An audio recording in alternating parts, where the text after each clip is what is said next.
Hey guys, tonight we're diving into something ancient, sacred, and absolutely unforgiving. The world of the sacred Bible, not the Sunday school version you grew up with. The raw, gritty truth that Hollywood documentaries never show you. So before you get comfortable, take a moment to like the video and subscribe, but only if you genuinely enjoy what I do here, and let me know in the comments where you're tuning in from and what time it is for you. It's always fascinating to see who's joining us on this spiritual journey. Now, turn off all the lights. The screen will also dim in a moment to help you relax as you listen to tonight's story. Let's ease into our biblical journey together. Now you're in the ancient Near East, around 1000 BCE. The biblical lands surround you, not in paintings or movies, but in smell, sound, and touch. The good news, you're here, witnessing biblical history in the making. The bad news, you probably won't survive until sunset. The air around you, thick with dust, smoke from cooking fires, and the unmistakable scent of too many people living without modern plumbing. Your bed isn't memory foam, it's just a thin mat on hard packed dirt. No pillows, no sheets, just rough, woven fabric that scratches against your skin like sandpaper with a grudge. The sounds aren't gentle birdsong or your phone notifications. It's donkeys braying, merchants already shouting, children crying, and a dozen languages mixing in the streets. This isn't a Bible story anymore. This is survival, and you're already failing at it. The sun isn't just bright here, it's a weapon. Within minutes, your skin burns and blisters under the Middle Eastern sun. No sunscreen, no air conditioning, no escape from heat that makes modern desert cities feel like spring break. You'd give anything for a sip of clean, filtered water right now, but that doesn't exist here. Every drop you drink comes with the risk of parasites that would send modern doctors scrambling for the strongest antibiotics, which also don't exist here. You're standing in what will one day be called the Holy Land, but there's nothing holy about the way your stomach cramps from unfamiliar bacteria, or how your throat tightens from thirst, or how your eyes sting from the constant smoke of cooking fires and oil lamps. The biblical world isn't just different from yours, it's actively trying to kill you. And it's very, very good at it. Look around you at the ancient town. The houses aren't charming biblical cottages like you've seen in children's books. They're rough structures of mud, brick, and stone, with flat roofs made of wooden beams, covered with packed earth. When it rains, if it rains, these roofs leak. When it's dry, which is most of the time, dust filters through the cracks, coating everything you own, everything you eat, everything you breathe. The streets aren't streets at all, just narrow dirt paths between buildings, rutted from countless feet and animal hooves, running with waste, both human and animal. There are no sidewalks, no curb cuts, no street signs, just a maze of passages barely wide enough for two people to pass. And when a loaded donkey comes through, you press yourself against a rough wall and hope the animal doesn't decide to kick. The walls of buildings press close on either side, creating deep shadows even at midday. It's cooler in the shade, but that's where the smell is strongest, the unmistakable odor of human waste and rotting garbage. Modern sewage systems, municipal trash collection, public health regulations. Not here, not now, not for thousands of years. Your feet ache already, and you've barely begun to walk through this ancient settlement. The hard, packed earth of the path is uneven, scattered with sharp stones and worse things. Modern shoes with arch support and cushioned soles don't exist. Instead, you're wearing simple leather sandals that offer minimal protection and no comfort. Each step sends shockwaves up through your ankles, knees, and hips. By the end of the day, if you survive until the end of the day, you'll be in agony. The people around you are smaller than you expected. Malnutrition and hard physical labor have stunted their growth. The average man stands just over 5 feet tall, the women even shorter. Their teeth are worn down from gritty bread, their fingers gnarled from endless work, their skin weathered and aged beyond their years. Life expectancy here is brutally short. Reaching 40 is an achievement, 50 is ancient, 60 is almost unheard of. And they're staring at you. Your height, your skin, your clothes, everything about you marks you as an outsider, a potential threat. In a world where resources are scarce and strangers often bring danger, you're not welcome. Not until you prove yourself useful or harmless, and right now, you're neither. The language around you is not your own. Even if you've studied Biblical Hebrew or Aramaic, the accents and dialects spoken here would be nearly incomprehensible to you. You can't ask for directions, explain your presence, or call for help. You're effectively the mute, reduced to gestures and expressions that might mean something entirely different in this culture than they do in yours. The smells intensify as you move deeper into the settlement. Livestock lives in close quarters with humans, goats, sheep, chickens, sometimes even a cow or donkey sharing the lower level of a family home.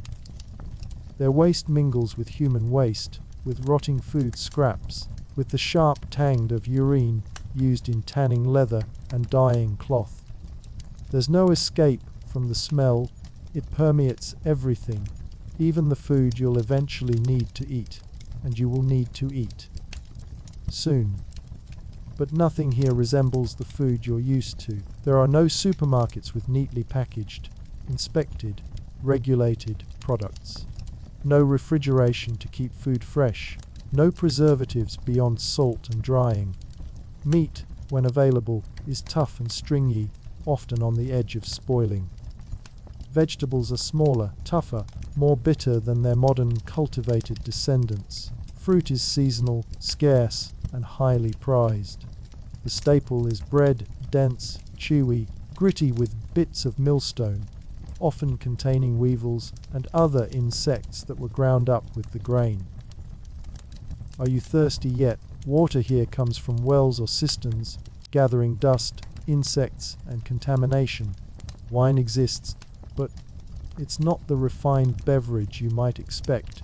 It's often mixed with water to make it last longer and kill some of the pathogens in that water. Beer is thick and porridge-like, more food than drink, and usually contains less alcohol than modern varieties. The sun climbs higher, and the heat intensifies. There's no escape, no air-conditioned building to retreat to, no iced beverage to cool you down, just the relentless Middle Eastern sun bearing down on you, drawing the moisture from your body, making your head pound, and your vision blur. Heat stroke and dehydration kill quickly, and there are no IV fluids to save you, no emergency rooms standing by. As you stumble through the narrow paths, dizzy from heat and sensory overload, you realize something else. You have no money that anyone here would recognize or accept. Your credit cards, your cash, even gold coins from your time would be suspicious at best, worthless at worst. You have no way to buy food, water, shelter, no way to pay for protection. You're not just an outsider, you're a destitute outsider, the most vulnerable position possible in a society with no social safety net, no charitable organizations, no concept of human rights or dignity that extends to strangers.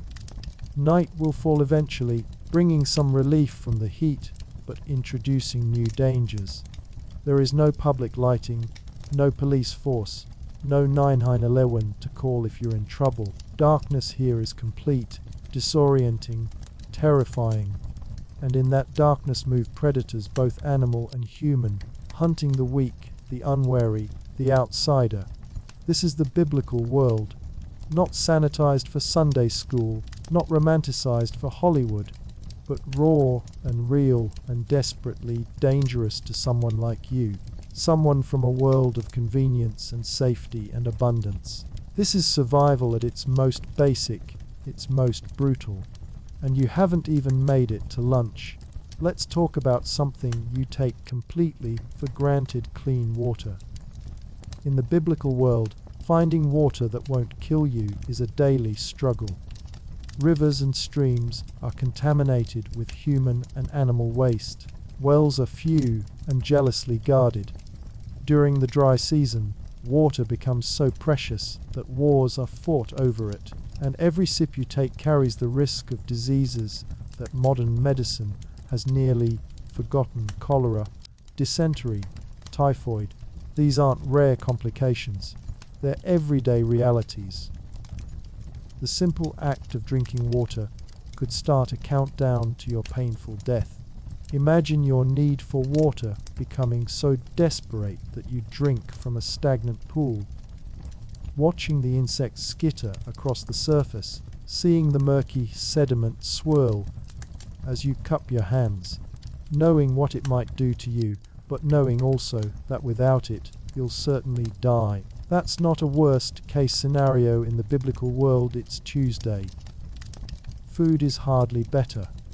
Forget about balanced nutrition, dietary preferences, or food allergies. You eat what's available when it's available, if it's available. During plentiful times after harvest, you might have bread, lentils, maybe some dried fruit. During lean times, which are most times, you might go days with just a handful of parched grain. Meat is a luxury, eaten rarely by common people, and when it is eaten, it's often on the edge of spoiling, because there's no refrigeration. And that bread that forms the staple of your diet, it's not the soft, clean loaf you're thinking of.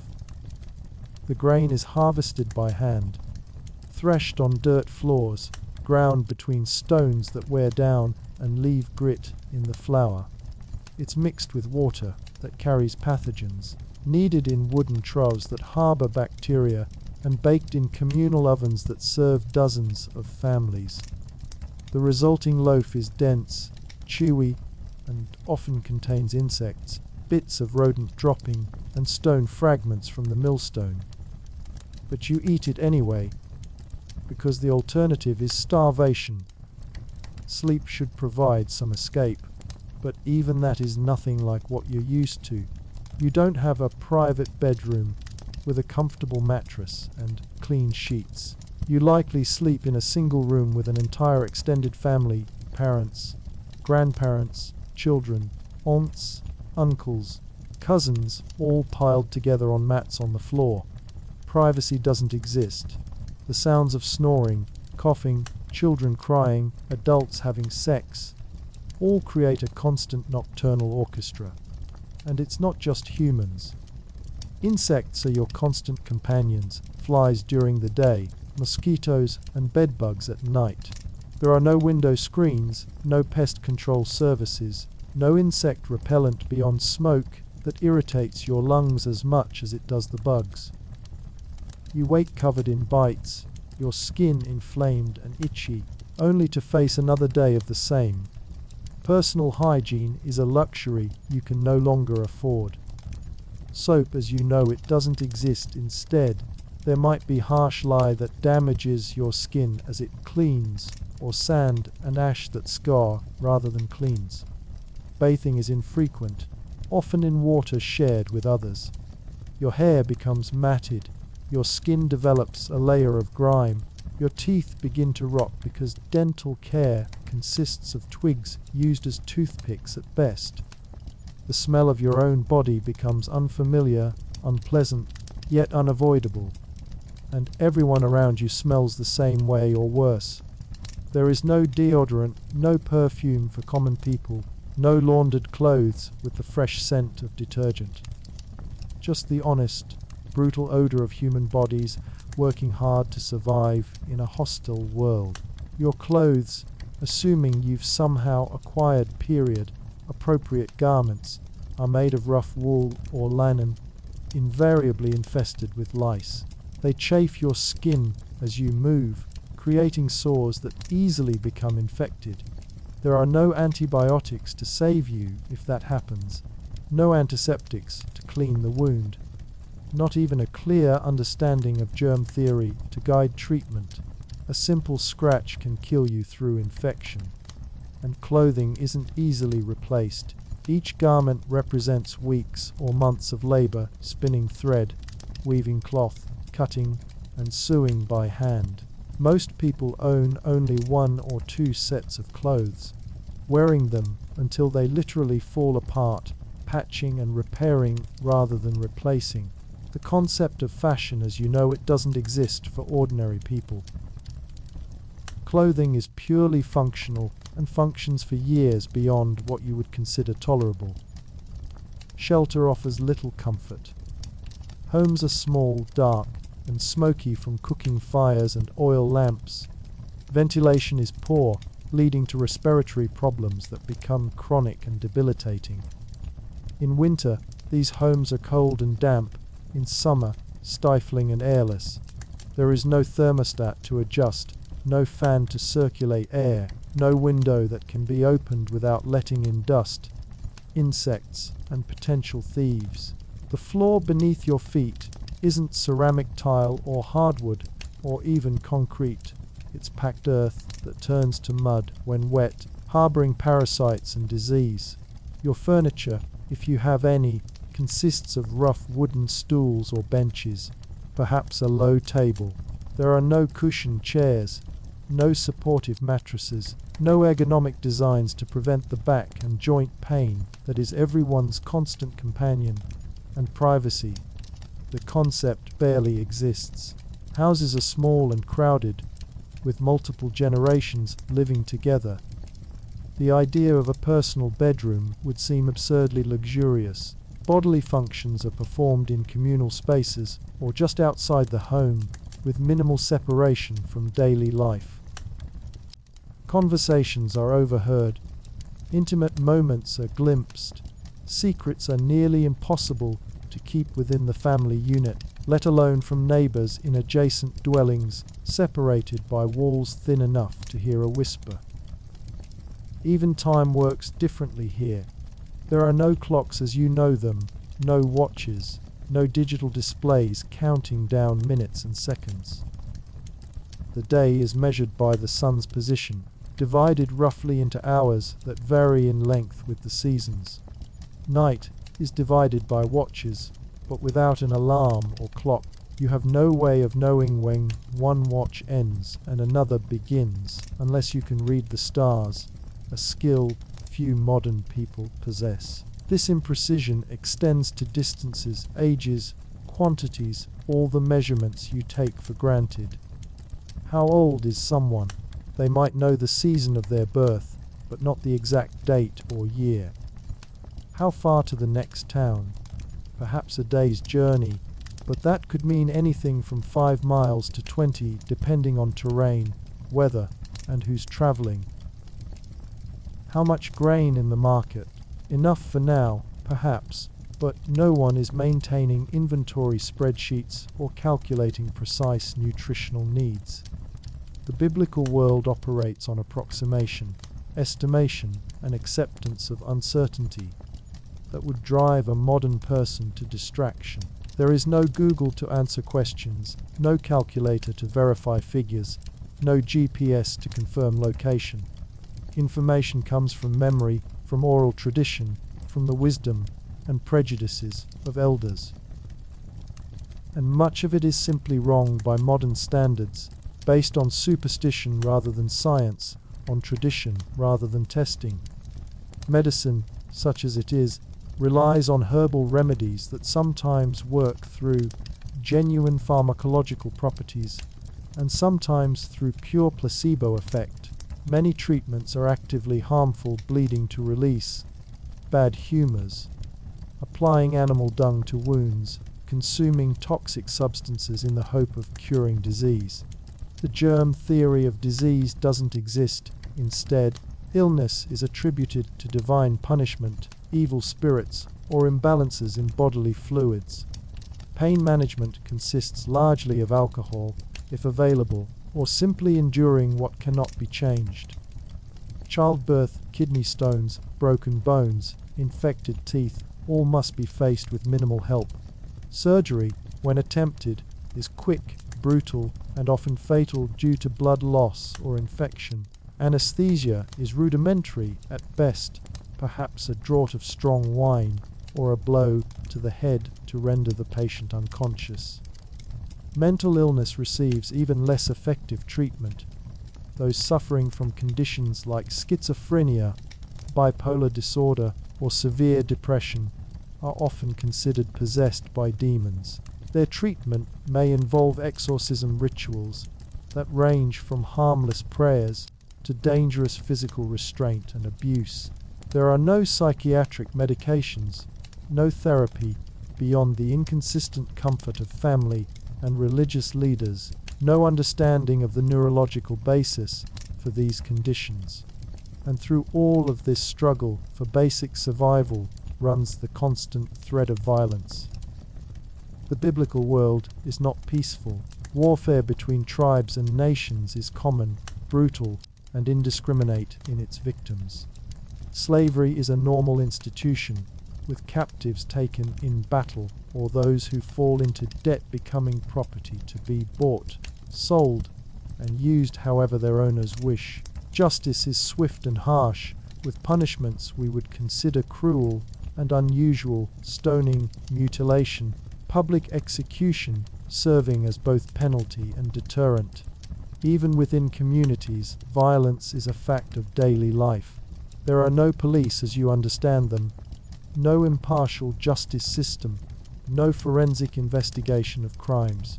Disputes are settled through family or tribal connections, through appeals to local elders or religious authorities, often through blood money or revenge rather than any concept of rehabilitation or proportional punishment. Physical abuse within families is common and largely unremarked upon. Children are property of their parents, wives property of their husbands in most practical senses. Beating a child or wife might raise eyebrows, if excessive by local standards, but would rarely invoke outside intervention. The modern concepts of children's rights, women's rights, human rights simply do not exist. And animals, their tools, resources, occasionally companions, but never granted the consideration that modern pet owners would recognize. Working animals are used until they can work no more, then slaughtered. The idea of veterinary care beyond the most basic treatments for valuable livestock would seem absurd to most biblical people. An animal's suffering is relevant only insofar as it affects its usefulness or value. This is the world you've entered, harsh, unforgiving, alien to everything you know and understand. Your modern knowledge is both blessing and curse here. You understand germ theory, but lack the tools to implement it effectively. You know about nutrition, but can't access the foods your body is accustomed to. You recognize the treatments that might save a dying child, but can't provide them. And yet people survive in this world. Not just survive, but find moments of joy, connection, meaning. They celebrate births, mourn deaths, mark the passing of seasons with festivals and rituals. They create art, music, literature that still moves us thousands of years later. They love their children, honor their parents, form communities that provide what limited safety can be found in such a world. But you are not of this world. You lack the solaces, physical and emotional, that make survival possible here. Your body has not built immunity to local diseases. Your mind has not developed the fatalism required to accept constant suffering and loss. Your skills are largely irrelevant to the daily tasks required in a industrial society. The technology you rely on doesn't exist. Your smartphone is useless without cell towers. Your knowledge of computers worthless without electricity.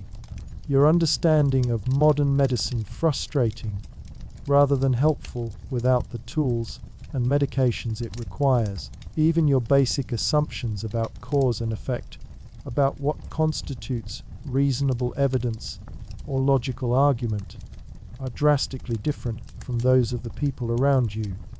In their eyes, you may well be touched by madness or evil spirits. Your attempts to explain bacteria or viruses would be met with confusion or hostility. Your insistence on basic hygiene might be seen as bizarre ritual behavior. Your inability to perform simple tasks like starting a fire without matches, identifying edible plants, or negotiating the complex social hierarchies would mark you as disabled at best, dangerously incompetent at worst. And so you stumble through this biblical landscape, increasingly aware of your own vulnerability, your complete dependence on the charity of strangers who have little to spare and less reason to share it with an odd foreigner who can't even speak their language properly. The sun continues its merciless arc across the sky. Your thirst grows, your hunger gnaws, and the realization dawns. You wouldn't last a day in the world that produced the stories you've heard all your life. This world isn't just uncomfortable, it's actively hostile to your survival in ways you've never had to consider. The most basic necessities of life, the things you've always taken for granted, are daily battles here, fought with inadequate weapons against overwhelming odds. Let's continue with water, that most basic requirement. In your world, clean water flows at the turn of a tap, filtered, treated, tested for safety. Here, water is life, but it's also frequently death. The Jordan River, so significant in biblical stories, isn't the clear, pristine stream you might imagine. It's muddy, sluggish in parts, carrying silt and contaminants from all the settlements upstream. The Sea of Galilee, where fishermen cast their nets in the Gospels, receives agricultural runoff and human waste from surrounding communities. Wells are the primary source of clean water in many places, but clean is a relative term. These aren't the sealed, mechanically pumped wells of modern times. They're open to the air, to dust, to anything that might fall or be thrown in. The same bucket dips again and again into the water, carried by hands that have touched animals, handled waste, prepared food, with no concept of cross-contamination. The rope that lowers the bucket frays and rots, shedding fibers and harboring bacteria. The stone rim of the well, touched by countless hands, livestock, wild animals, becomes a transmission point for disease. And yet, this water is precious beyond measure. Communities form around reliable wells, wars are fought over access to them, marriages are arranged at their edges. In a land where rainfall is seasonal at best, non-existent at worst, a dependable source of water determines whether life is possible at all. Cisterns collect rainwater during the wet season, storing it for the dry months ahead. But these aren't the sealed, clean tanks you might imagine.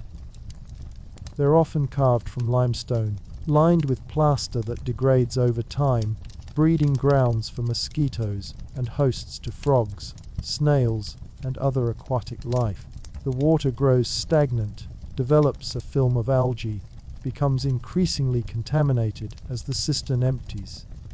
By the end of the dry season, drinking from a cistern is a desperate measure, yet people do it because the alternative is death by dehydration. Springs are revered as gifts from God, their water generally cleaner than other sources. But they're few and far between, often controlled by powerful families or communities who may deny access to outsiders or charge for the privilege of drinking. And even spring water isn't necessarily safe by modern standards. It may contain naturally occurring minerals that cause long-term health problems or be contaminated by animal activity upstream. During the rainy season, water becomes both blessing and curse. Sudden downpours transform dry wadis into raging torrents within minutes, sweeping away anyone unfortunate enough to be crossing when the rain hits. These flash floods are a constant danger during winter months, claiming lives every year. The rain brings life to crops but also seeps through poorly maintained roofs, turns dirt floors to mud, and creates ideal conditions for mold that triggers respiratory problems. Carrying water is a constant chore, primarily women's work, backbreaking and time-consuming. Clay jars or animal skin containers are heavy even when empty, nearly impossible to manage when full. A family might use 20-30 gallons per day for drinking, cooking, minimal washing, all of which must be carried, often for considerable distances, typically on the head or hip. The physical toll is evident in the skeletal remains from this period: vertebral compression, arthritis in the neck and spine, uneven development of arm and shoulder muscles. And storage. There are no sterile containers, no refrigeration to prevent bacterial growth. Water is kept in pottery jars that are porous, allowing slow evaporation that provides some cooling, but also creates dampness that attracts insects. These containers are rarely cleaned thoroughly, developing biofilms of bacteria on their inner surfaces. Metal containers are luxury items, expensive and prone to giving water a metallic taste while potentially leaching harmful elements into the liquid. Your body, accustomed to regular hydration with clean water, would quickly succumb to the effects of waterborne illness here. Diarrhea is not just unpleasant, it's potentially fatal, especially combined with the limited diet and harsh conditions. Dehydration happens quickly under the Middle Eastern sun, and rehydration solutions are unknown. Once the cycle of illness begins, recovery becomes increasingly difficult without the interventions you take for granted. Food presents its own set of nearly insurmountable challenges. Agriculture in biblical times is back-breaking, uncertain work. There are no fertilizers beyond animal manure, no pesticides beyond smoke or companion planting, no irrigation systems beyond what can be dug by hand and maintained through constant labor. Crop failure is common, resulting in periodic famines that claim countless lives. The staple grains, wheat, barley, millet, are not the high-yield varieties developed through modern agricultural science. They produce less per acre, are more vulnerable to disease and pests, and require intensive labor to harvest and process. Threshing separates grain from chaff through beating or animal treading. Winnowing uses the wind to blow away the lighter chaff, while the heavier grain falls to the threshing floor. Both processes are inefficient, losing valuable grain while failing to remove all contaminants. Grinding grain into flour is done with hand-operated stone mills. It's exhausting work, typically performed by women, who might spend hours each day just preparing enough flour for the family's bread. The stone grinding surfaces wear down over time, leaving tiny particles in the flour that gradually wear down teeth and cause digestive problems. Leavening isn't the reliable, packaged yeast you're familiar with. It's a piece of dough saved from the previous batch, allowed to ferment, and added to new dough, a sourdough starter, essentially, but without temperature control or consistent conditions. Sometimes it works perfectly, other times the bread doesn't rise properly or develops off flavors from wild yeasts and bacteria that find their way into the starter. Baking happens in communal ovens in many communities, clay structures, heated with wood fires that are carefully tended to maintain temperature. These ovens are efficient in terms of fuel use, but inconsistent in temperature. Bread may emerge perfectly baked, scorched, or underdone, depending on placement and timing. And sharing an oven means scheduling your baking around others, sometimes waiting hours for your turn, watching your dough overproof and collapse while you wait. Meat is a luxury, not an everyday food. For most people, animals are far more valuable alive than dead, providing milk, wool, labor, transportation. Only on special occasions or when an animal is too old to serve its purpose is it usually slaughtered for food. And when it is, nothing goes to waste.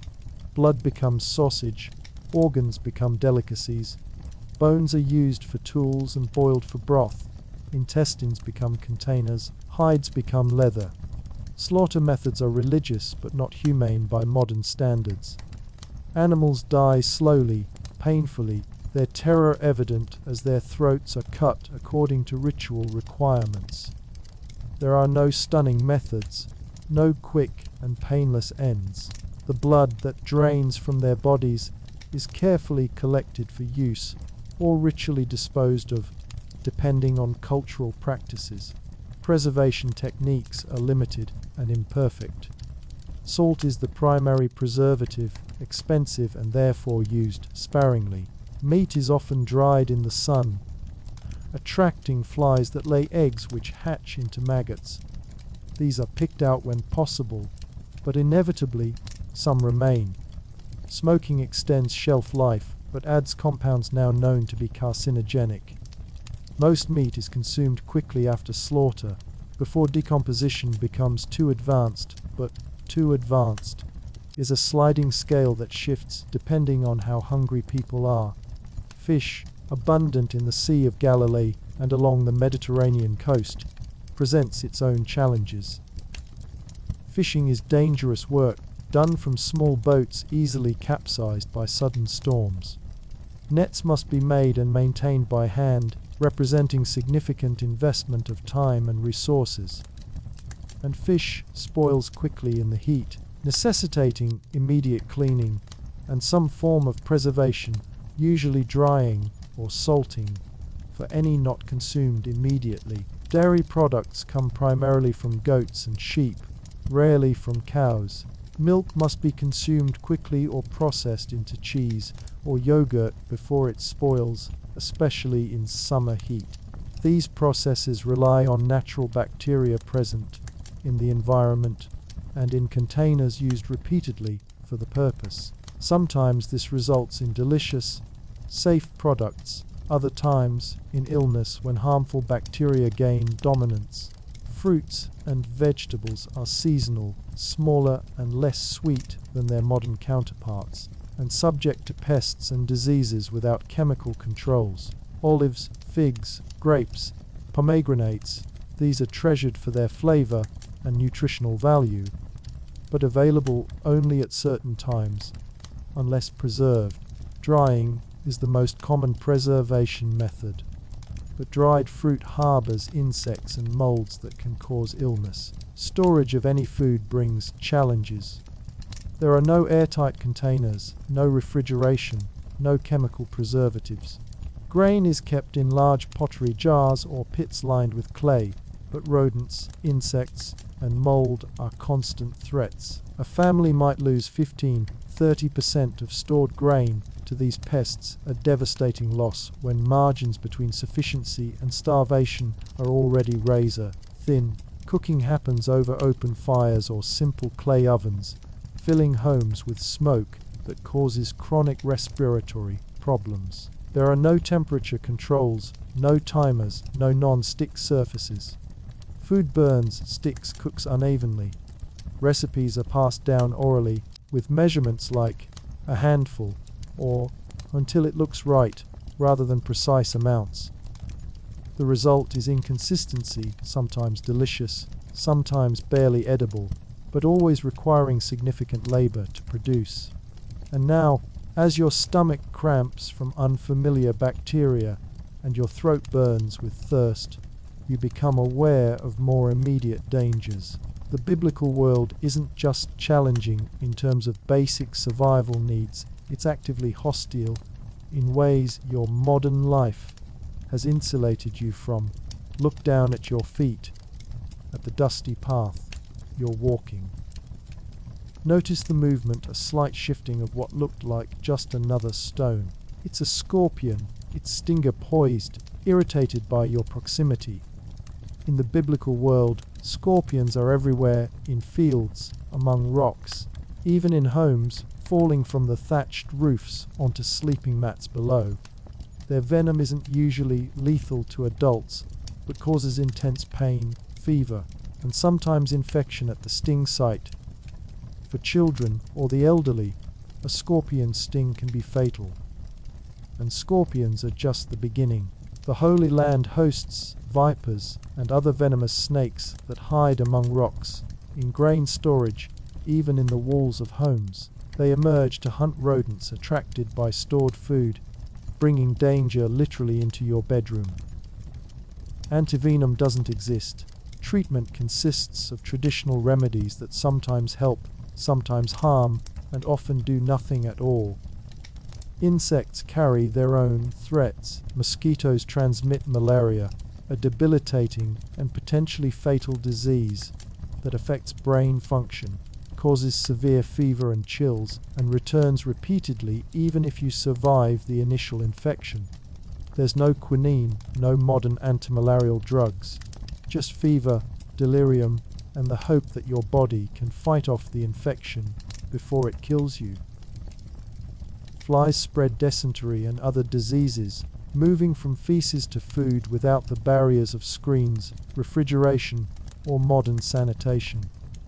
They lay eggs in wounds, in eyes weakened by trachoma, in any moist, warm place they can access. Their larvae, maggots, consume dead tissue, but don't distinguish perfectly between dead and living, causing pain and accelerating infection.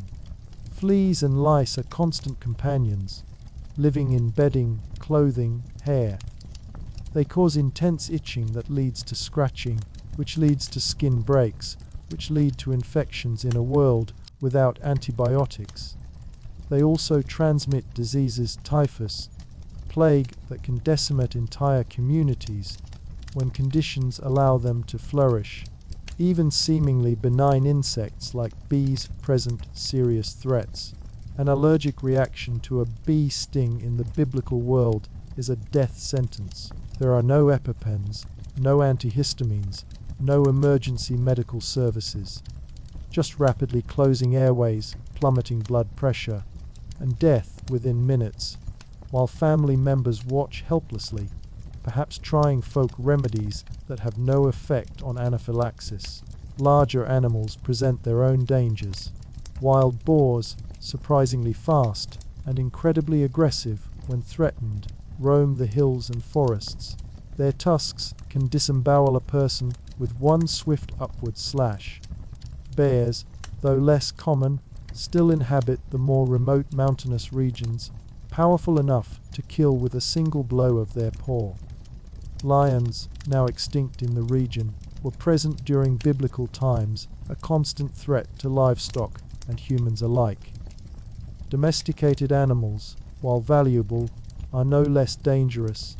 Bulls gore, rams charge, even normally placid oxen can crush a handler against a wall in a moment of panic or aggression.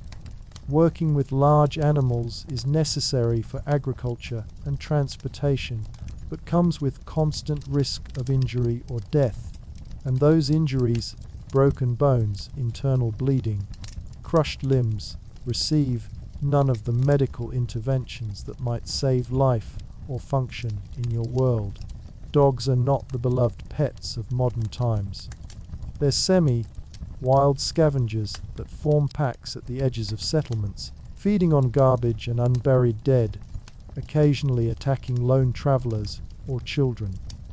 Rabies is common among them, and a bite means likely death through one of the most horrifying disease progressions imaginable, increasing paralysis, hydrophobia, delirium, and eventually coma and death, all without palliative care or euthanasia options.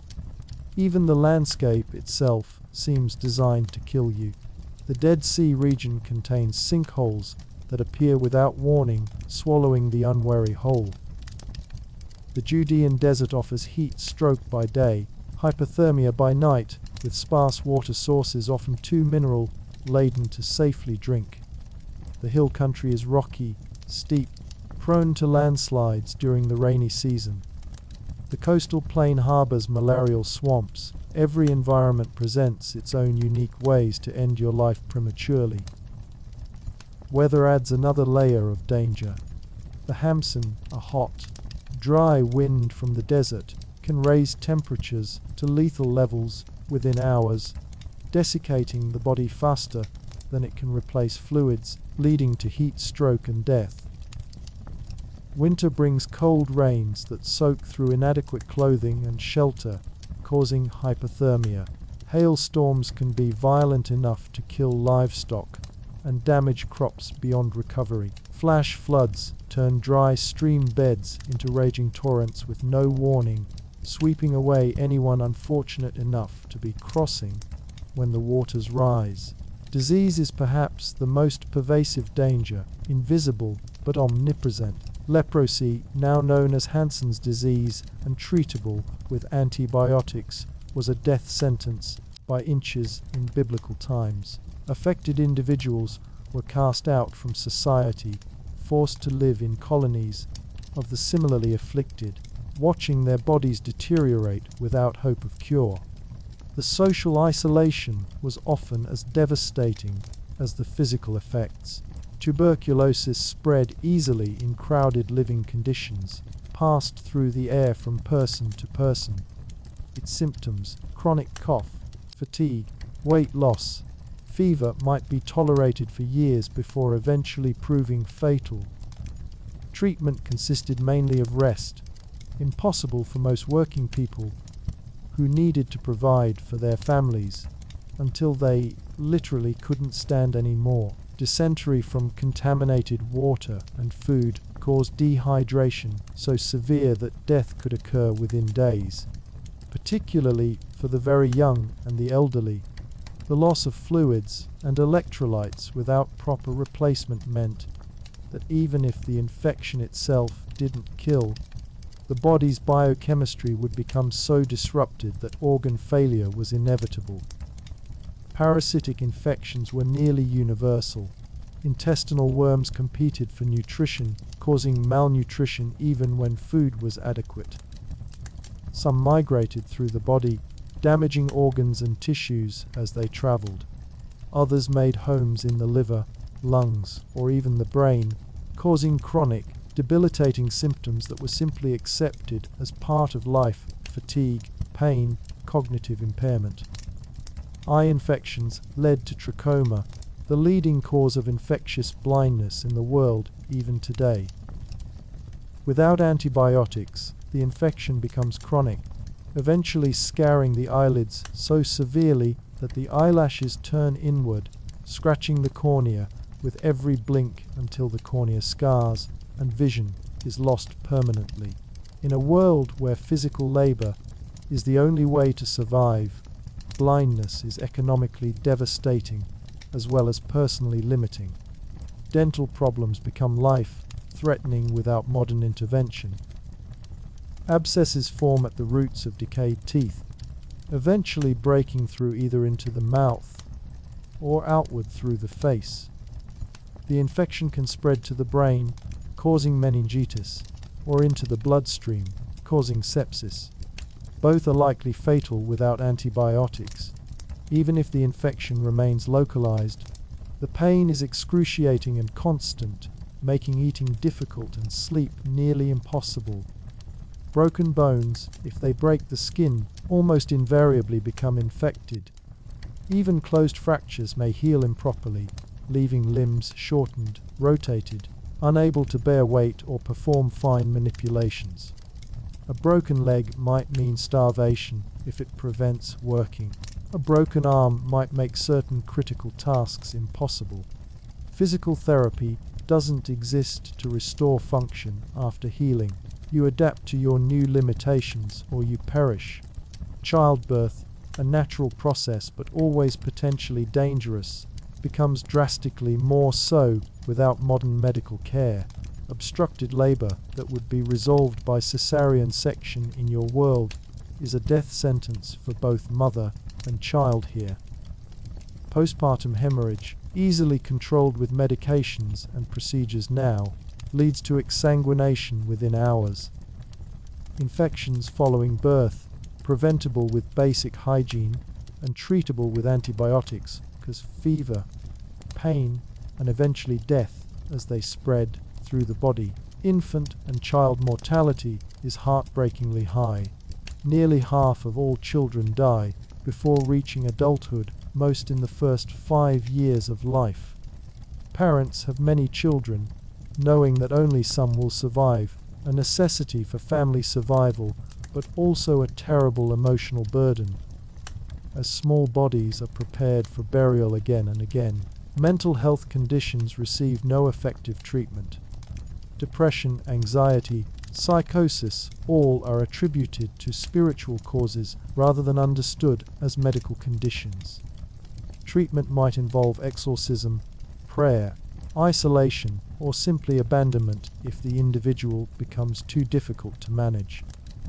The suffering is unrelieved, unrecognized as legitimate medical need, often interpreted as moral failing or divine punishment, and violence, both human and environmental, is a constant threat. Bandits prey on travelers between towns, taking not just possessions but lives, sometimes for the sake of mere sandals or a walking staff. Villages raid other villages over water rights, perceived insults, ancient grudges. Larger political powers, Egypt, Assyria, Babylon, Persia, Greece, Rome, move through the land periodically, bringing war and destruction that sweeps up everyone in its path, regardless of personal allegiance or behavior. This is the biblical world, not just uncomfortable, but actively dangerous in countless ways. And yet, people survived here, not just survived but found meaning, joy, connection. They created art, literature, philosophy, and religious traditions that still shape the world today. They loved, laughed, celebrated, mourned. They were fully human, despite, or perhaps because of the harshness of their existence. But you, with your modern expectations and lack of essential survival skills, would find it nearly impossible to navigate this world for even a day. Your body, unaccustomed to the bacteria, the physical demands, the environmental extremes, would quickly succumb to illness or injury. Your mind, shaped by a world of relative safety and predictability, would struggle to adapt to constant threat and uncertainty. The dangers of the biblical world extend far beyond the environmental and physical threats we've explored. Human interactions, the social fabric of the ancient Near East, present their own unique perils, especially for an outsider like you. Let's start with the most basic reality: you don't belong here. Not just in the sense of being from another time, but in the much more immediate sense that ancient societies were organized around kinship and community ties that you lack entirely. In a world without social safety nets, police forces, or legal protections for individuals, your survival depends almost entirely on who claims you as their own. Family isn't just an emotional connection in biblical times. It's the difference between life and death. Your family provides protection, advocates for you in disputes, supports you during illness or injury, arranges marriages, inherits your property or debts, even avenges your death if necessary. Without family, you are desperately vulnerable, and family here means extended family, not just parents and siblings, but grandparents, uncles, aunts, cousins to various degrees, all bound together by blood ties and mutual obligation.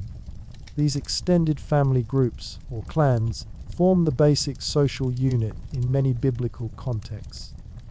They share resources, arrange marriages within the broader group, make decisions collectively, and present a united front against outside threats. You, as someone with no family connections, would be viewed with immediate suspicion. Who vouches for your character? Who ensures you'll fulfill obligations? Who pays compensation if you cause harm?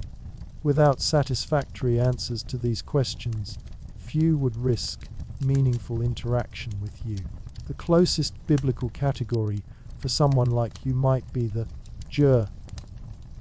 In Hebrew, the stranger or sojourner who lives among the people without being of them. Biblical law includes specific protections for such people, recognizing their inherent vulnerability. But these protections exist precisely because without them, the stranger's position would be untenable. And even with them, daily life remains precarious when you have no kinship network to fall back on. Communication presents another nearly insurmountable barrier. Even if you've studied Biblical Hebrew, Aramaic, or Koine Greek academically, the living languages as spoken by ordinary people would be barely comprehensible to you. Accents, idioms, slang, regional variations, all would render your carefully learned vocabulary and grammar nearly useless in actual conversation. And language isn't just words. It's body language, facial expressions. Proxemics are the physical distance maintained during different types of interaction, all of which vary significantly across cultures and time periods. You might inadvertently signal aggression when you mean to show respect, or submission when you intend to express confidence. These miscommunications could range from merely embarrassing to potentially dangerous in a society where honor and shame govern many interactions. Social hierarchies in the biblical world are rigid and complex. Age grants automatic authority. In most contexts, the elderly are respected for their survived experience in a world where reaching old age is an achievement in itself. Gender roles are strictly defined, with separate spheres of influence and activity for men and women. Social class determines everything from the clothes you wear to the people you can speak with to the occupations available to you. Slavery is a normal, accepted institution throughout the biblical period.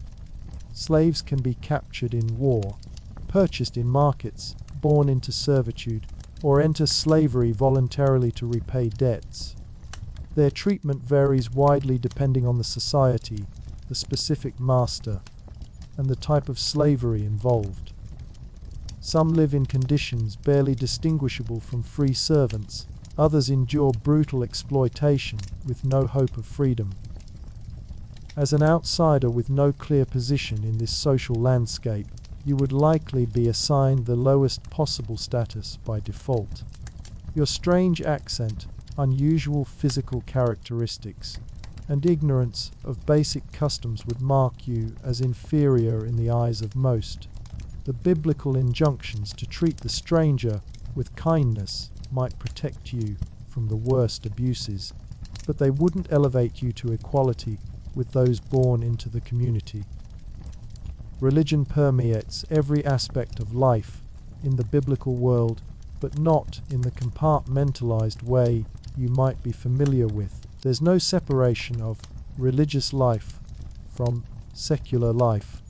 All life is governed by religious understanding, ritual requirements, and supernatural beliefs. From the moment of waking to the last thought before sleep, religious considerations shape behavior, interpretations of events, and social interactions. For most of the biblical period, polytheism is the norm rather than the exception. Even among the Israelites, whose scriptures record a constant struggle to maintain monotheistic worship, archaeological evidence suggests that many ordinary people incorporated various deities into their religious practice. Households might have small shrines to family gods alongside their reverence for YHWH. Amulets, charms, and magical practices often existed alongside more orthodox religious observances. The gods are not distant figures in this world, they're intimately involved in daily life, requiring appeasement, capable of blessing or cursing, present in every unexplained event or natural phenomenon. A sudden illness, divine punishment or attack by an evil spirit, a good harvest, divine blessing that must be acknowledged with appropriate sacrifice, a strange dream, divine communication requiring interpretation and response. Ritual purity is a constant concern, particularly in Israelite contexts.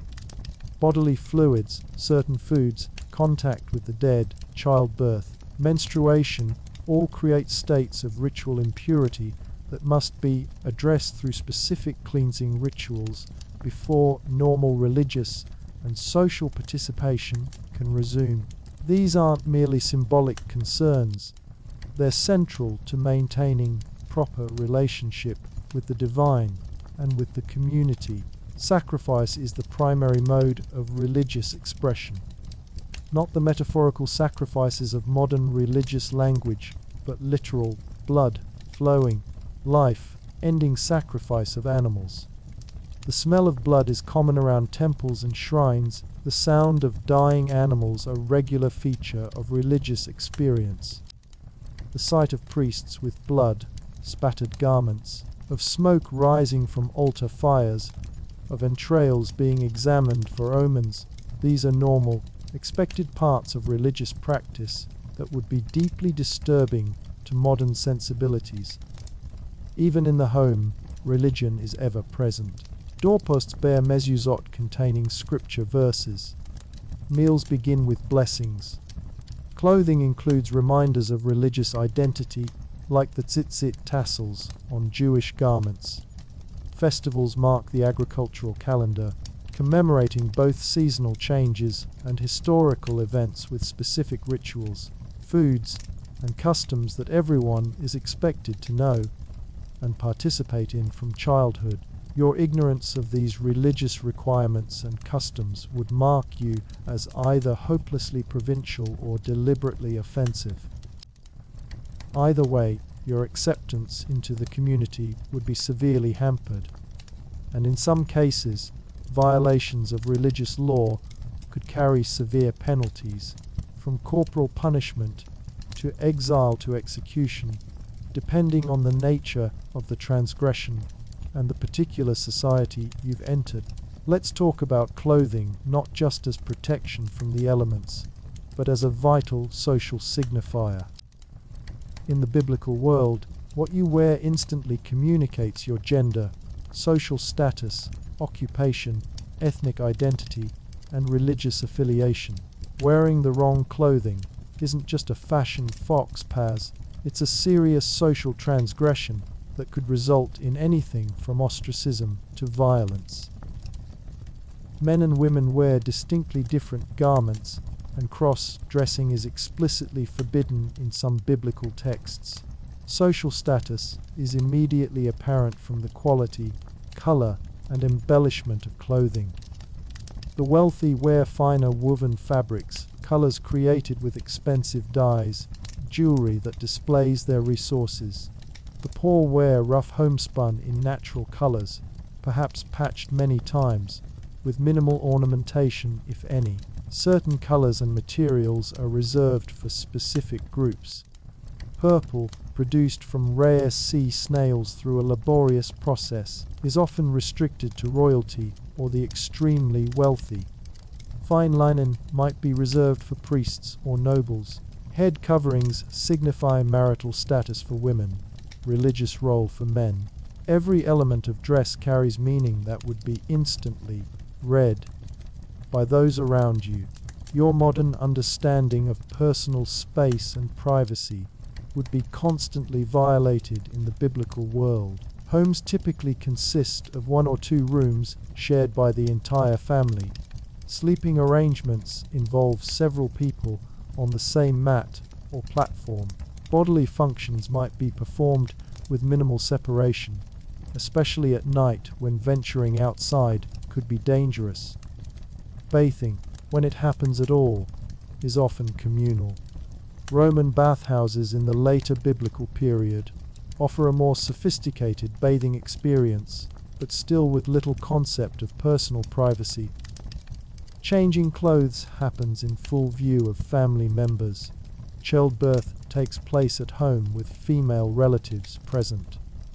Death and preparation of the body for burial is handled by the family rather than outsourced to professionals. The concept of privacy as a right or expectation simply doesn't exist. Your discomfort with these arrangements would be seen as bizarre at best, suspicious at worst. Why would someone want to hide themselves unless they have something to conceal? What deformity or ritual impurity might you be hiding? Your desire for privacy would not be accommodated. It would be viewed as a problem to be overcome for your proper integration into the community. Marriage in the biblical world bears little resemblance to modern conceptions of the institution. It's primarily an economic and social arrangement between families, not a romantic partnership between individuals. Marriages are typically arranged by parents or other family elders, often with little input from the bride and sometimes limited input from the groom. The age of marriage is much younger than you're accustomed to. Girls might be betrothed before puberty and married shortly after, around 12-14 years old. Boys typically marry later, perhaps 16-20, after they've established some ability to provide for a family. This age gap between spouses is considered normal and appropriate, allowing the husband to have authority over his typically much younger wife. Polygyny, one man having multiple wives, is accepted in most biblical contexts, though economic realities mean that only wealthier men can typically afford multiple wives. Each wife maintains her own household within the larger family compound, with complex hierarchies based on the order of marriage, which wife has borne sons, and other factors that influence daily life and inheritance. Divorce exists, but under very different terms than in modern times. In most biblical contexts, only men can initiate divorce, and the grounds required vary widely depending on the specific time period and culture. Women have extremely limited, if any, ability to leave unhappy or abusive marriages. A divorced woman typically returns to her father's household, if possible, or faces precarious economic circumstances if that option isn't available. Sexual behavior is governed by strict codes focused primarily on protecting male lineage and property rights. Female virginity before marriage is highly valued and often verified through physical examination or display of bloody sheets after the wedding night. Adultery, defined as a married woman having sexual relations with any man other than her husband, or a man having relations with another man's wife, may be punishable by death for both parties. Male sexual behavior outside marriage has fewer restrictions, particularly with unmarried women of low social status, slaves, or prostitutes. The double standard is built into the social and legal systems. Rape is primarily considered a crime against the father or husband of the woman rather than against the woman herself, with penalties that sometimes include forced marriage to the victim with no possibility of future divorce.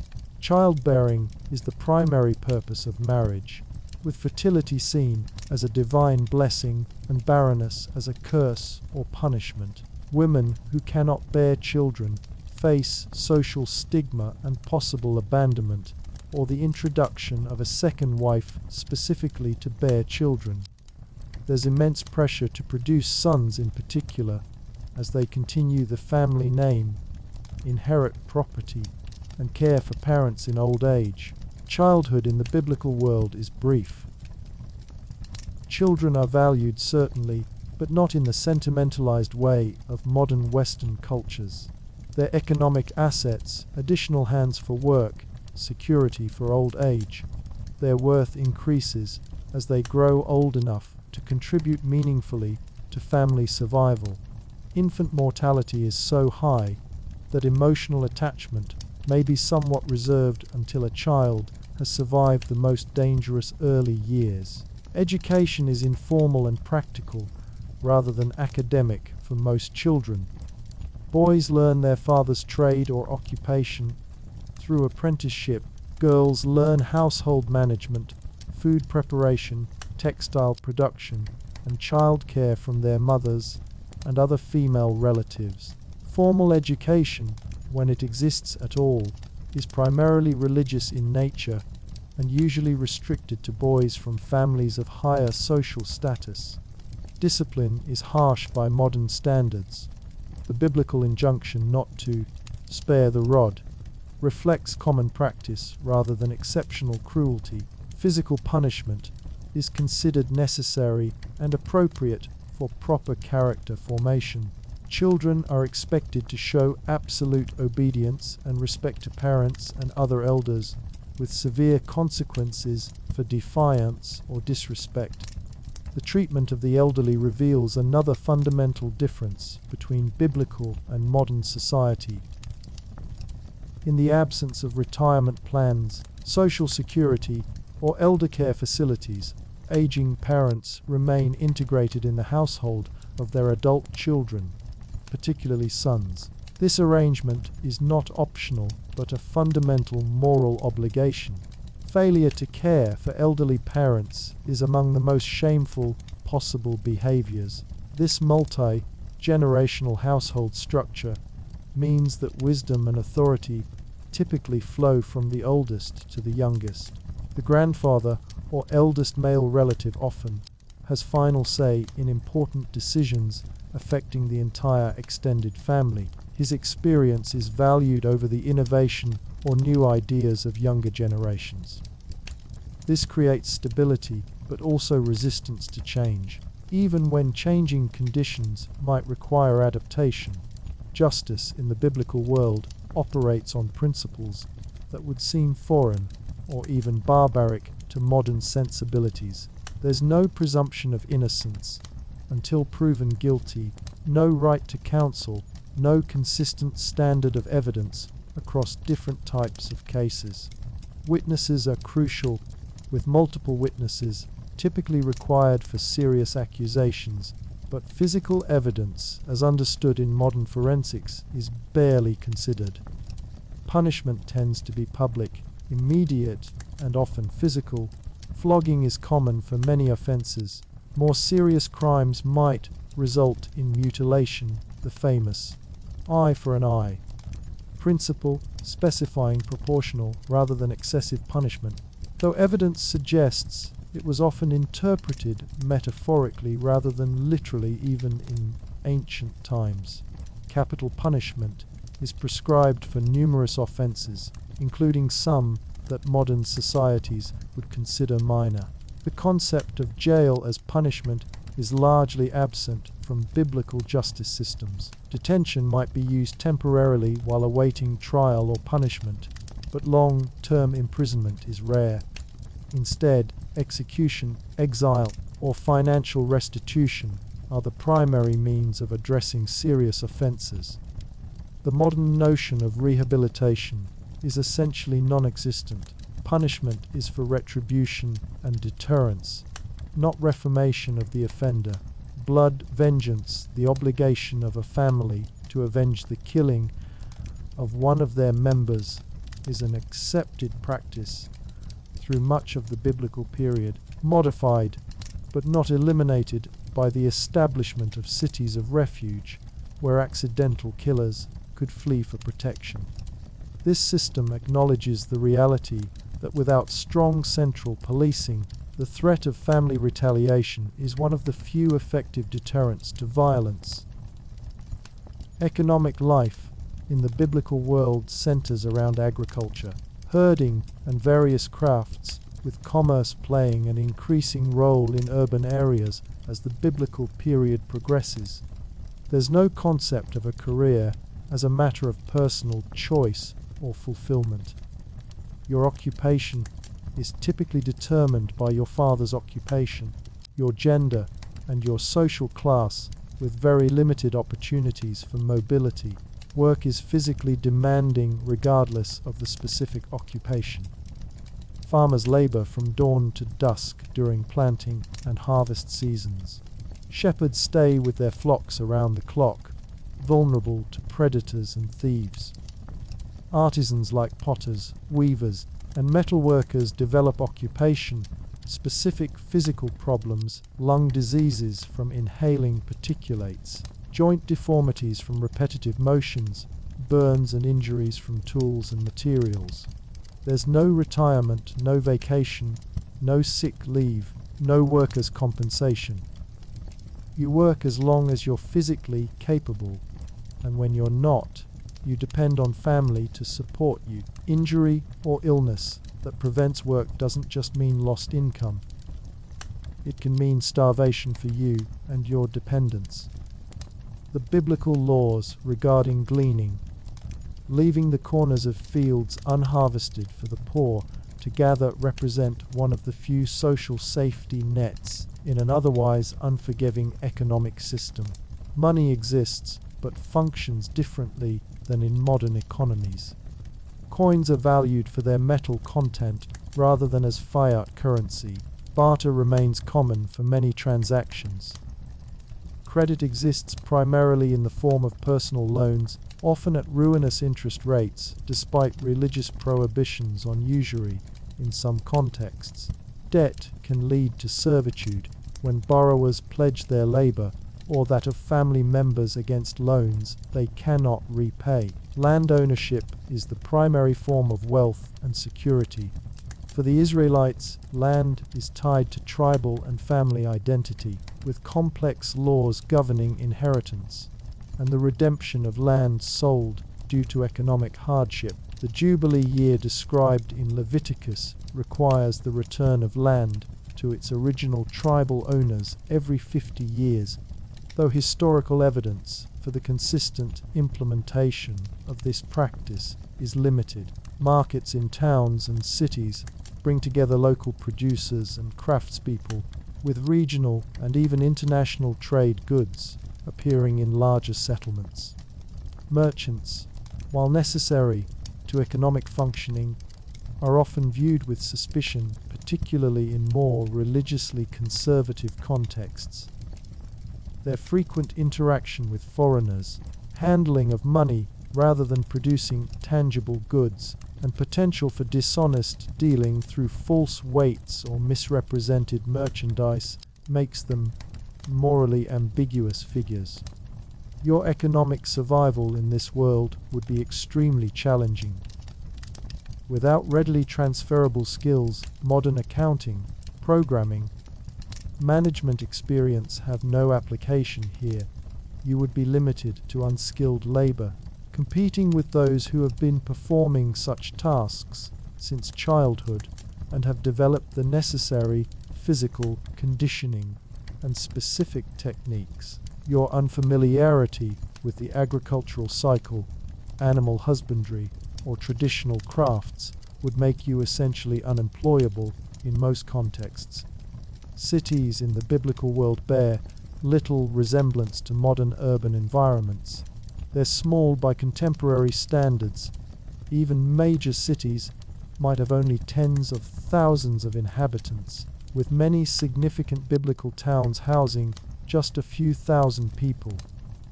They're densely packed, with narrow streets and multi-story dwellings making maximum use of space within defensive walls. Those walls are not merely symbolic, but essential for survival.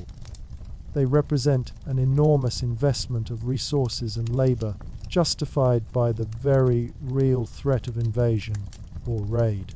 Gates through these walls are few, heavily guarded, and typically closed at night.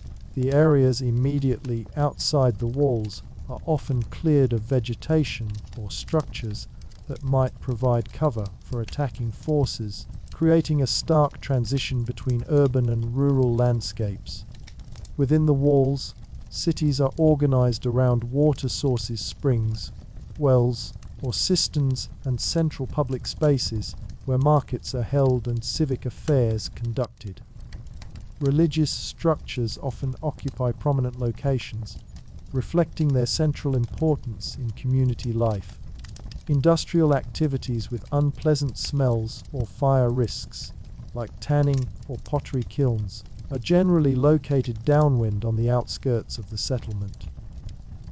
Urban housing is typically multi-story, with animals often kept on the ground floor, family living and sleeping space on the middle floors, and flat roofs used for sleeping in hot weather, drying food, and social gathering. These structures share walls, with entire blocks functioning almost as single buildings divided into family units. Streets between these blocks are narrow, often just wide enough for a laden donkey to pass, and function as open sewers during rainstorms. The sensory experience of biblical cities would overwhelm you immediately. The noise is constant, craftsmen hammering, animals braying, children crying, people arguing, street vendors calling their wares.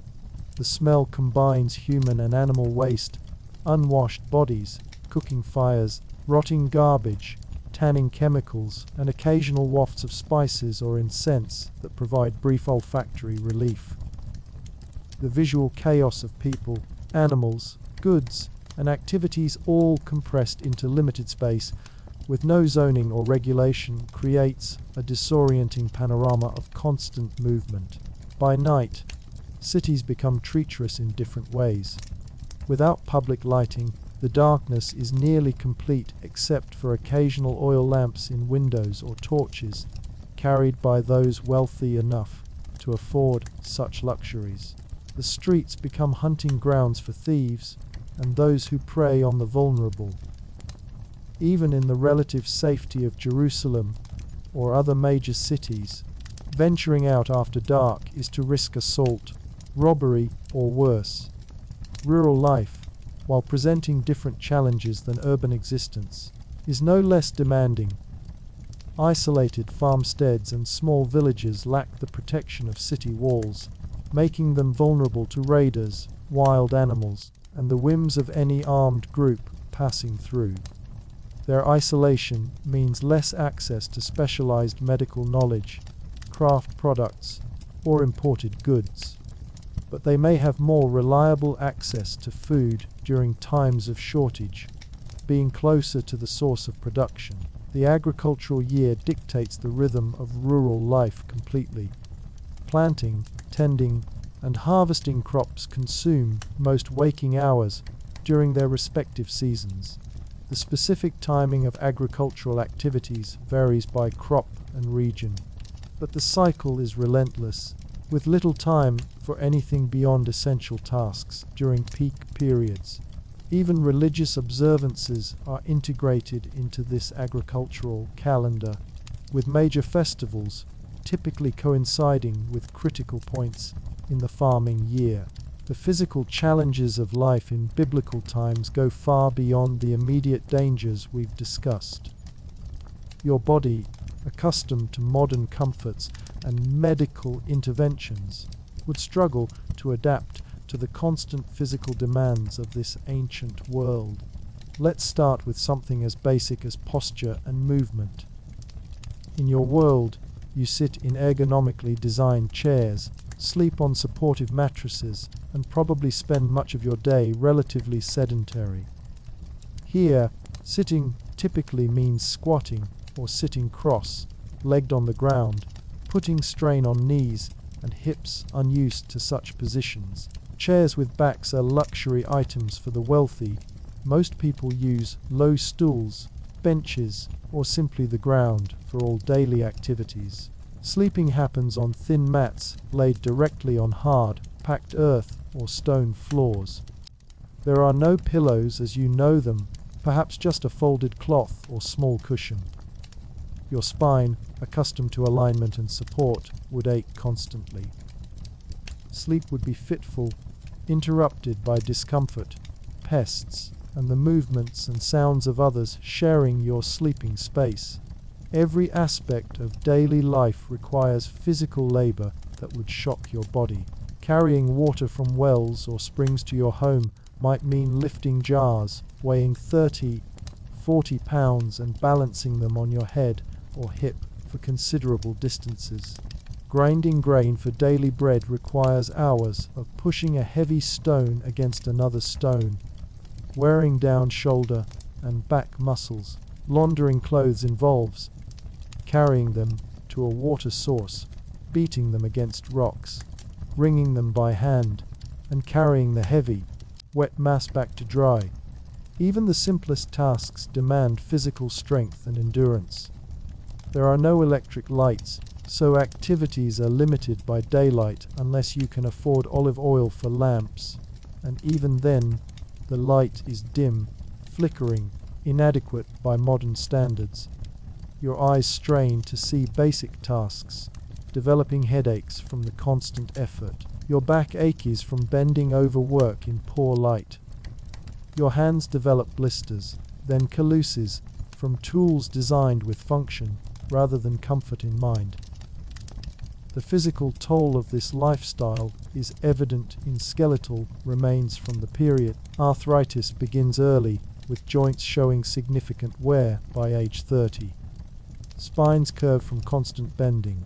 Teeth wear down from gritty food, developing painful abscesses without dental care. Bones broken in youth heal imperfectly, creating lifelong pain and limitation. These aren't unusual medical cases. They're the normal condition of most adults who survive past middle age.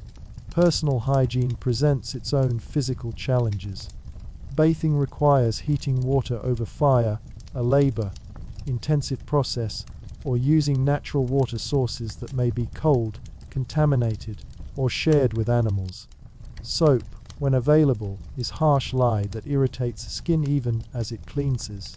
More often, cleansing involves sand, ash, or simply water, none of which effectively remove bacteria or parasites. Your hair becomes a particular problem. Without modern shampoo, conditioner, or even proper combs, it quickly becomes matted, tangled, and infested with lice. Women typically keep their hair covered not just for modesty, but for practical management of this issue. Men might shave their heads periodically, using bronze razors that pull and cut unevenly. Either way, the sensation of constant itching, of small creatures moving on your scalp, becomes normal rather than exceptional. Your skin suffers similarly. Without moisturizers, sun protection, or treatment for common conditions, it becomes weathered, cracked, perpetually irritated. Fungal infections flourish in the warm, damp conditions created by sweat and minimal bathing. Small cuts or abrasions, untreated, become infected, leaving scars that accumulate over a lifetime until the skin is a map of survival rather than the smooth surface you're accustomed to. Your feet, especially, would struggle to adapt. Modern humans, particularly in developed nations, have feet that have never developed the calluses needed for walking barefoot or in simple sandals over rough terrain. The soles of your feet would be torn, bruised, and blistered within hours.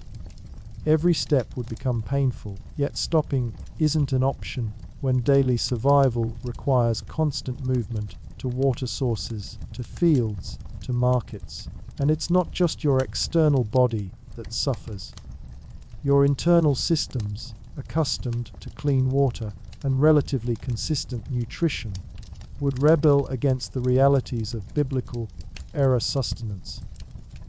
Your gut microbiome, established through years in a completely different environment, would be ill-equipped to handle the bacteria prevalent in this world.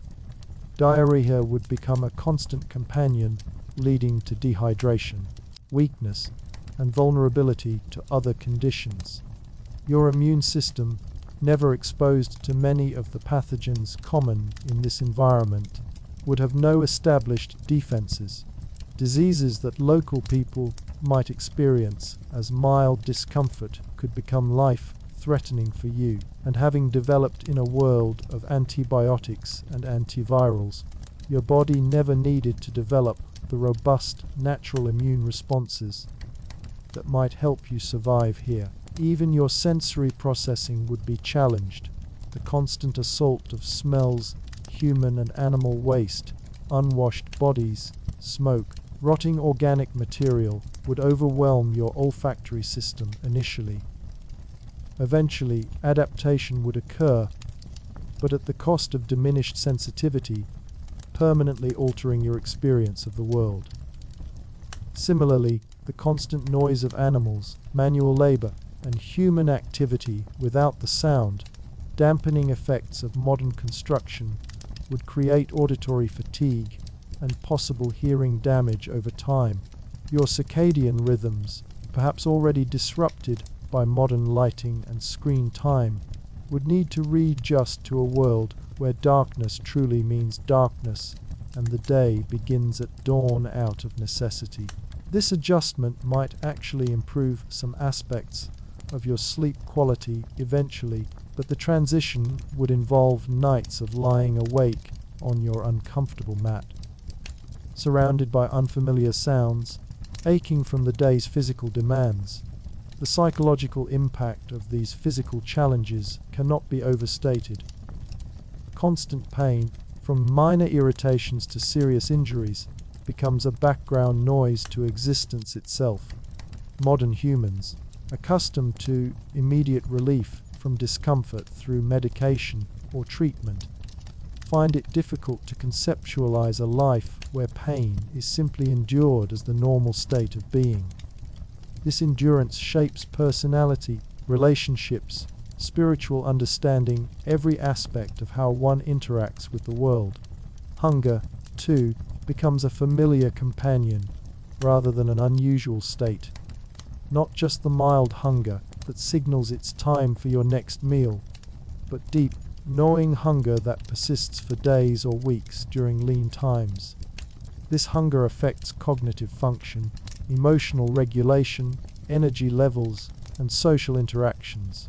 Decisions made while hungry prioritize immediate survival over long-term planning or abstract principles, something to remember when considering the choices people make in biblical narratives. The combination of physical hardship, chronic pain, persistent hunger, and constant vigilance against threats creates a stress level that modern humans rarely experience outside of war zones or extreme poverty. This chronic stress affects everything from digestion to wound healing to fertility to immune function. It ages the body prematurely, contributes to chronic disease, and shortens the lifespan significantly compared to what you're accustomed to. And yet, humans are remarkably adaptable creatures. If you somehow survived the initial shock to your system, the bacterial infections, the physical injuries, the dehydration and malnutrition, your body would begin to adjust. Calluses would form, muscles would strengthen, your immune system would develop new defenses. You would never achieve the level of adaptation that those born to this environment possess, but you might eventually reach a state where survival doesn't require all your energy and attention. That's when you would begin to notice the relationships that sustain people through these extraordinary challenges, because humans in the biblical world don't survive as individuals, they survive as communities, as families, as interconnected groups with obligations to one another that transcend personal preference or convenience. Let's look more closely at these relationships, starting with the most fundamental: marriage and family. We've touched on the economic and social aspects of these bonds, but not on their emotional reality.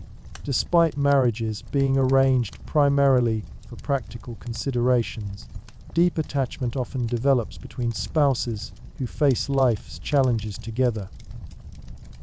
The shared experience of raising children, maintaining a household, and simply surviving creates bonds that may not begin with romantic love, but frequently develop into profound, lifelong connections. The biblical Hebrew word for marriage, kiddushin, shares its root with the word for holiness, suggesting that despite its practical foundations, marriage is understood as a sacred bond. The mutual dependence of husband and wife, the vulnerability inherent in sharing life so completely, creates a relationship unlike the more independent partnerships common in modern Western societies. When your spouse is essential to your very survival, the relationship takes on dimensions that transcend modern conceptions of marriage as primarily emotional or romantic. Parenthood, too, carries different weight in this context. Children are not just loved, but needed for labor, for care in old age, for continuation of the family line. The grief when a child dies, which happens with heartbreaking frequency, is no less intense than in modern times, but it's experienced alongside the practical reality that such losses are common, expected, almost inevitable. Parents cannot afford to withhold emotional attachment from their children, but they must simultaneously prepare themselves for the very real possibility of loss. The relationship between parents and adult children remains primary throughout life. The biblical commandment to honor father and mother isn't just a moral injunction, but a practical necessity in a world without retirement plans or elder care facilities. Adult children typically live with or near their parents, caring for them as they age, seeking their counsel, and eventually burying them when death comes. This continuous, lifelong connection creates family units with shared wisdom, resources, and labor that significantly improve survival chances. Siblings form another critical relationship network. Brothers and sisters, in biblical times, aren't just childhood playmates who gradually develop separate lives, but lifelong allies whose fortunes remain interconnected. Brothers might share inheritance, work the same land, defend each other in conflicts. Sisters marry into different families, creating alliances that expand the network of support and obligation. The biblical stories of sibling rivalry, Cain and Abel, Jacob and Esau, Joseph and his brothers, highlight precisely how disruptive such conflicts are to the expected pattern of mutual support. Extended family relationships extend this network further. Uncles, aunts, cousins to various degrees all form part of the clan or mishpacha, with specific obligations and expectations. The Hebrew term, goel, often translated as kinsman, redeemer, designates the nearest male relative responsible for protecting the interests of vulnerable family members, buying back family land sold due to hardship, avenging wrongs against the family, or even marrying a widowed relative to continue the family line. These responsibilities aren't optional, but fundamental to the social order. Friendships exist in biblical times, but with different contours than in modern life. The individualistic concept of friendship, based primarily on personal affinity or shared interests, is less prominent than relationships formed through family connections, geographic proximity, or shared work. The depth of these bonds, however, shouldn't be underestimated. The biblical example of David and Jonathan describes a friendship passing the love of women, suggesting an emotional intimacy and loyalty that transcends even the closest family bonds. Your relationships with neighbors carry particular weight in a world where mutual aid is essential for survival. The biblical injunction to love your neighbor as yourself isn't just an abstract moral principle, but practical wisdom for community functioning. Your neighbors help raise your barn, assist with your harvest, watch your children, defend against common threats. In return, you provide the same services, creating a web of reciprocal obligation that benefits everyone involved. Community relationships extend beyond immediate neighbors to include the entire village or town quarter. Decisions affecting water use, grazing rights, market days, and other communal concerns are made collectively, often by councils of elders or heads of prominent families. Religious life centers around community worship rather than individual spiritual practice. Major life events, births, marriages, deaths, involve the entire community in celebration or mourning. Even your relationship with the land itself differs fundamentally from modern experience.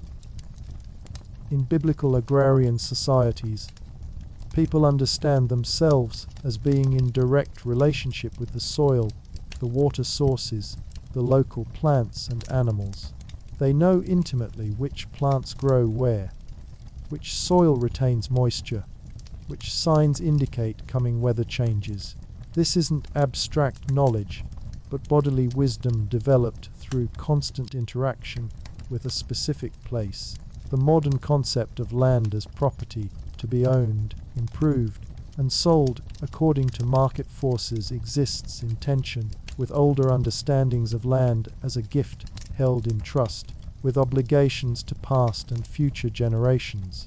The biblical Jubilee laws, requiring the return of land to original tribal owners every 50 years, reflect this understanding that land ultimately belongs to God, with humans serving as stewards rather than absolute owners. Your relationship with animals, too, would be both more intimate and more utilitarian than most modern people experience. Working daily with livestock creates deep familiarity with their individual personalities and behaviors. You might name your oxen, know your sheep individually, develop genuine affection for the donkey that carries your goods to market. Yet you would also slaughter these animals when necessary, use them to their limits, and replace them without sentimentality when they can no longer serve their purpose. Religious relationships in biblical times aren't compartmentalized into a specific time or place, but permeate every aspect of existence. Your relationship with God or gods isn't private or personal in the modern sense, but mediated through community, ritual, and hierarchical structures. Priests, prophets, scribes, and other religious specialists interpret divine will, perform necessary rituals, and maintain the traditions that govern religious practice. This doesn't mean individual spiritual experience doesn't exist. The Psalms, for instance, express deeply personal religious emotions that remain relatable thousands of years later, but these individual experiences occur within communal frameworks that shape and interpret them according to established tradition rather than personal preference or innovation. Your relationship with political authorities would likely be distant but impactful. For much of biblical history, ordinary people had minimal direct interaction with rulers or government officials beyond tax collectors and local magistrates. Yet decisions made in distant capitals could radically alter life through new taxes, military conscription, forced labor for public works, or land redistribution. The average person's attitude toward these authorities might combine necessary compliance with significant resentment and resistance when possible. Trade relationships connect even small communities to wider networks extending throughout the ancient Near East and beyond. Merchants and traders serve as carriers not just of goods but of ideas, technologies, and cultural practices. A small village might receive periodic visits from traveling traders bringing tools, luxury items, or news from distant places. These connections prevent complete isolation while still leaving most people's daily experience bounded by local geography and concerns. Your relationship with time itself would feel alien to modern sensibilities. Without precise clocks, time is measured by natural cycles, daylight and darkness, lunar months, agricultural seasons. Hours stretch or contract depending on the season, as daylight hours are divided into 12 hours regardless of their actual duration.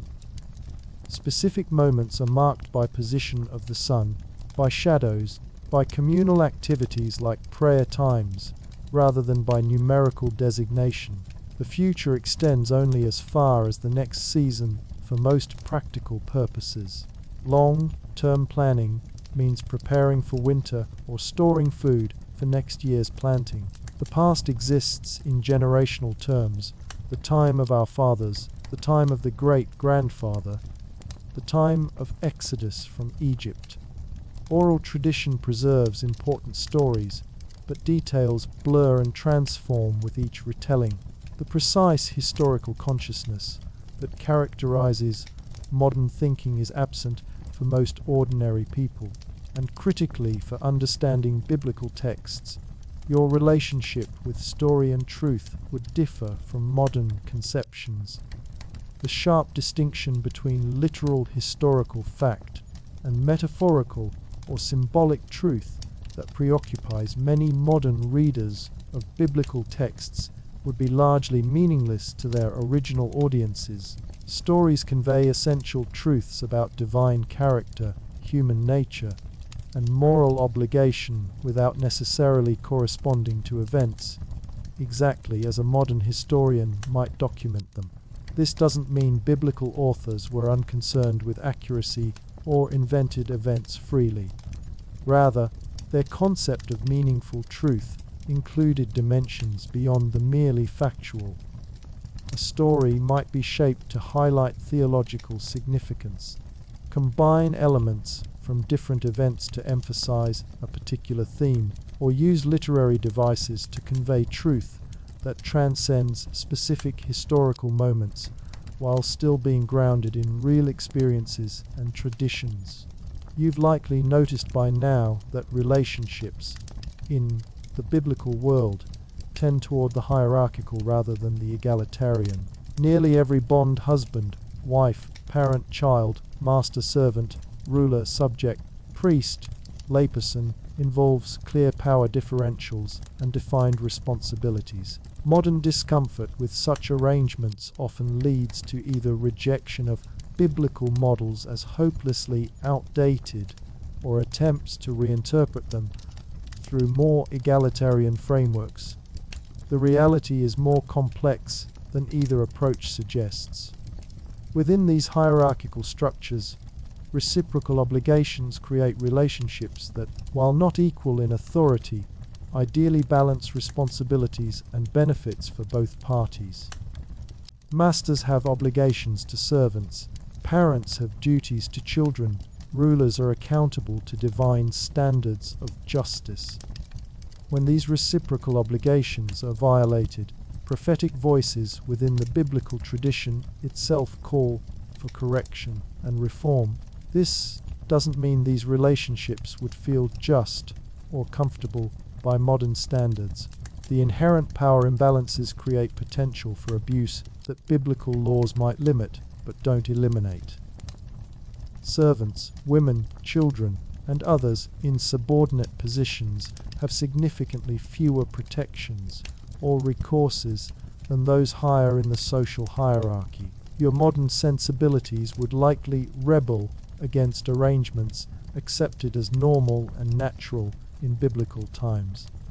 Your experience of famous biblical figures would be radically different from the sanitized, often romanticized versions presented in religious education or popular culture. Abraham, Isaac, Jacob, Moses, David, Solomon, these weren't distant, ethereal figures but flesh and blood humans, shaped by the same harsh realities we've been exploring. Consider David, often portrayed as the idealized shepherd boy who becomes the great king of Israel. In reality, He was likely small in stature, as most people were, weathered by outdoor life, scarred from battles, and carrying intestinal parasites like almost everyone else.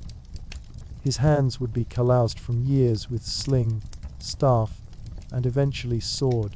His magnificent psalms were composed by a man who knew intimately the smell of sheep dung, the taste of fear before battle, the ache of muscles after labor.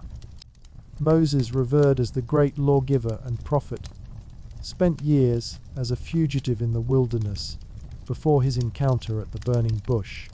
The biblical text mentions he was slow of speech, perhaps a stutter or speech impediment that would have marked him as disadvantaged in a society that valued oral communication. His frustrations, fears, and fatigue are recorded alongside his moments of spiritual transcendence, painting a picture of a real human struggling with extraordinary responsibilities. The women of biblical narratives, often mentioned briefly or defined primarily by their relationships to male figures, lived lives of intense physical labor, repeated pregnancies with high mortality rates, and restricted autonomy. Yet within these constraints, figures like Sarah, Rebecca, Rachel, Deborah, and Esther exercised influence and agency in ways that shaped the course of the narratives in which they appear. Their strength wasn't abstract or symbolic, but developed through daily survival in a world that demanded extraordinary resilience from everyone, especially women. The prophets, whose words thunder through the biblical text with moral authority, were often marginalized figures living on the edges of society, experiencing rejection and persecution for their unwelcome messages. Elijah's dramatic contest with the prophets of Baal on Mount Carmel is followed by near suicidal despair as he flees into the wilderness. Jeremiah's powerful oracles emerge from a man who describes himself as timid, who suffers imprisonment and abuse for speaking truth to power. These aren't serene spiritual masters, but complex humans navigating the tensions between divine calling and human limitation. Jesus himself, for those familiar with the New Testament, lived within this same harsh physical reality. Born in unsanitary conditions, raised in a small village with minimal resources, working as a tekton, often translated as carpenter, but more accurately a general craftsman or builder. His hands would have been rough, his body marked by labor, his experiences shaped by the same constraints that affected all peasants in first century Galilee. The radical nature of his message emerges not despite these conditions, but in direct engagement with them. The biblical narratives you're familiar with, the grand stories of Exodus, conquest, exile, return, crucifixion, resurrection, emerge from this harsh physical reality we've been exploring. These aren't distant, symbolic events, but visceral experiences embedded in the unforgiving world of the ancient Near East. Consider the Exodus, that foundational story of liberation.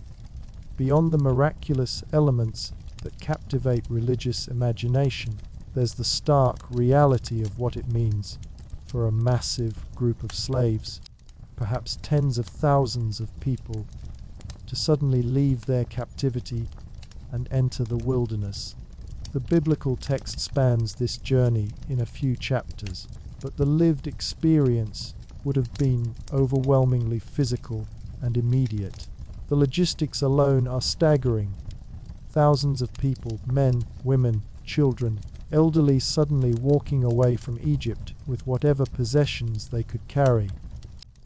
No proper supplies for desert travel, no maps, no experience of freedom or self-governance. Just the desperate hope that liberation is worth the risk and hardship ahead. Imagine the physical reality of that first night away from Egypt. The adrenaline of escape giving way to exhaustion, children crying from fatigue, elderly struggling to keep pace. the cold desert night descending without adequate shelter, the sounds of thousands of frightened people trying to make sense of their new reality, the dawning understanding that there's no going back, only forward into unknown territory with minimal resources. The biblical account describes manna appearing to feed the Israelites during their desert wandering. But even with this divine provision, think about the daily reality, gathering enough for your family before the desert sun melts it away. The monotony of the same food day after day, year after year. The constant thirst in a landscape where water sources are few and far between. The lack of fresh vegetables, fruit, or meat for most of the journey. The wilderness itself is not the sanitized version often depicted in children's Bible stories. It's the harsh Sinai desert, jagged mountains, narrow wadis prone to flash floods, scorching heat by day and biting cold by night. Poisonous snakes, scorpions, and other dangers lurk among the rocks. There are no established paths, no convenient oases with palm trees and plentiful water, just an unrelenting landscape that tests human endurance to its limits, and the social challenges match the physical ones. Former slaves must learn to function as free people, to create governance structures, to resolve conflicts without overseers imposing solutions. Families who were separated under slavery reunite and attempt to rebuild their bonds. Leadership emerges, is contested, shifts over time. The biblical text records rebellion, complaint, conflict, all natural outcomes of traumatized people facing extreme stress without established social structures to guide them. The conquest narratives that follow present their own brutal realities. Whatever historical events underlie these stories, they emerge from a world where territorial conflict was constant and violent. Cities fell to siege, with starvation inside the walls leading to capitulation. Populations were displaced, killed, or absorbed into the conquering group. The archaeological record shows burn layers in ancient cities throughout the region, silent testimony to the warfare that swept repeatedly across the land. These weren't the organized battles of modern warfare, with clear boundaries between combatants and civilians, rules of engagement and medical care for the wounded. They were chaotic, terrifying encounters where every person, warrior or not, faced mortal danger. Weapons were primitive, but brutally effective bronze and iron swords that hacked rather than sliced cleanly, arrows that created jagged, infected wounds, sling stones that shattered bone. The aftermath of battle brought its own horrors. Without modern medicine, wounds either healed on their own, often improperly, leaving permanent disability, or became infected, leading to slow, agonizing death. Psychological trauma received no treatment. Warriors and survivors alike carried their mental wounds alongside their physical ones, altering personality, relationships, and community functioning.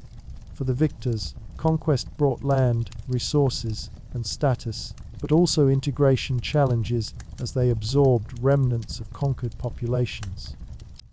For the defeated, the options were stark death, slavery, refugee status, or uncomfortable assimilation into the conquering culture. The biblical texts reflect all these possibilities, sometimes celebrating victory, sometimes mourning defeat, always emerging from the lived experience of people for whom warfare was not distant or abstract, but immediate and devastating. The period of monarchy in Israel brings different historical challenges. The transition from tribal confederation to centralized kingdom meant radical social restructuring. Taxes, corvée labors, forced work on public projects, military conscription, all placed new burdens on ordinary people who had previously lived with more local autonomy. Kings built palaces and temples, requiring resources drawn from the population through increasingly sophisticated administrative systems. Solomon's famous wisdom and wealth came at a cost borne primarily by his subjects.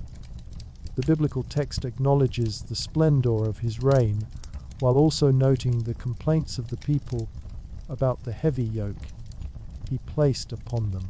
The magnificent First Temple, central to Jewish religious imagination, was built by conscripted laborers working with rudimentary tools to shape massive stones, hoist heavy timbers, and create elaborate decorative elements, all without modern construction equipment, safety measures, or fair compensation.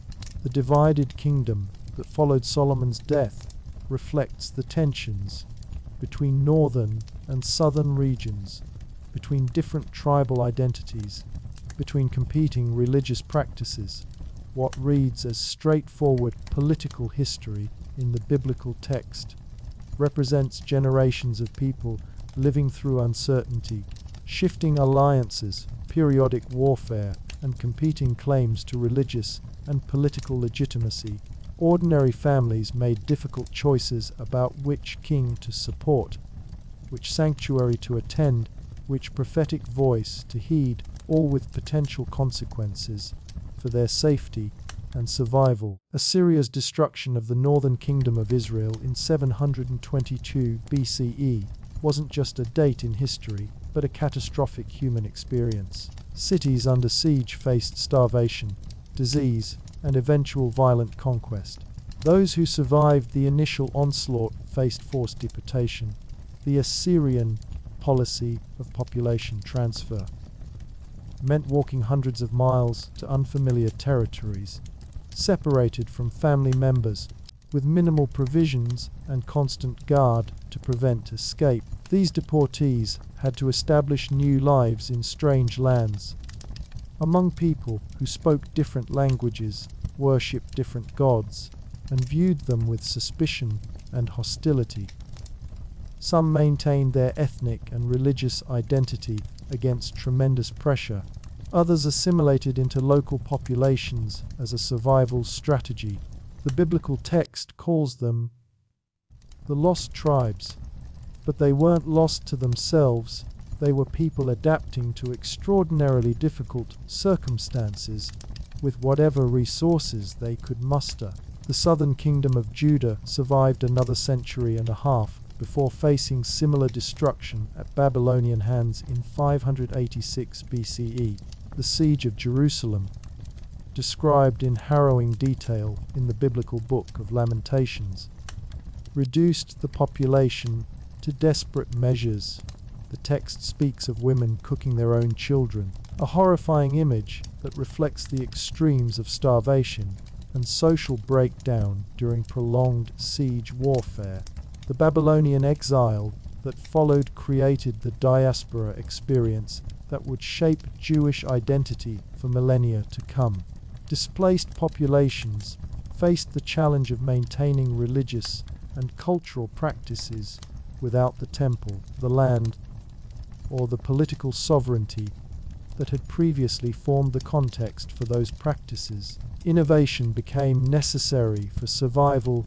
Synagogues developed as local worship centers, scribes preserved and interpreted texts, and new forms of religious leadership emerged to guide communities through unprecedented challenges. The return from exile under Persian authorization brought its own complications.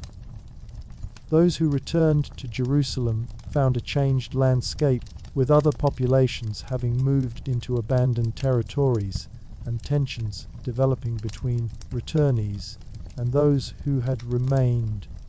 The rebuilt temple was smaller, less grand than its predecessor, causing some of the elderly who remembered the original to weep even as others celebrated its completion.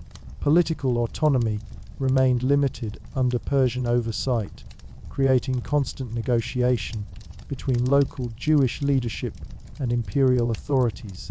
The intertestamental period, those centuries between the Old and New Testaments that receive less attention in many religious traditions, saw Judea caught between competing Hellenistic empires, with significant cultural pressure toward Greek customs and ideas. The Maccabean revolt against Seleucid attempts to suppress Jewish religious practices led to a brief period of independence before Roman power extended into the region. By the time of Jesus, Judea was firmly under Roman control, with local client kings like Herod the Great permitted significant authority, but ultimately answerable to Roman interests. The countryside was marked by growing economic inequality, with large estates absorbing family farms and creating a class of landless laborers or tenant farmers. Heavy taxation supported both the Herodian building projects and the Roman imperial system, driving many families into debt and eventual loss of their ancestral lands. Jesus' ministry emerges from this context not as abstract spiritual teaching, but as response to concrete social, economic, and religious conditions. His teachings about the kingdom of God, about justice for the poor, about challenging religious hypocrisy all reference the lived reality of first-century Palestine under Roman occupation and temple aristocracy.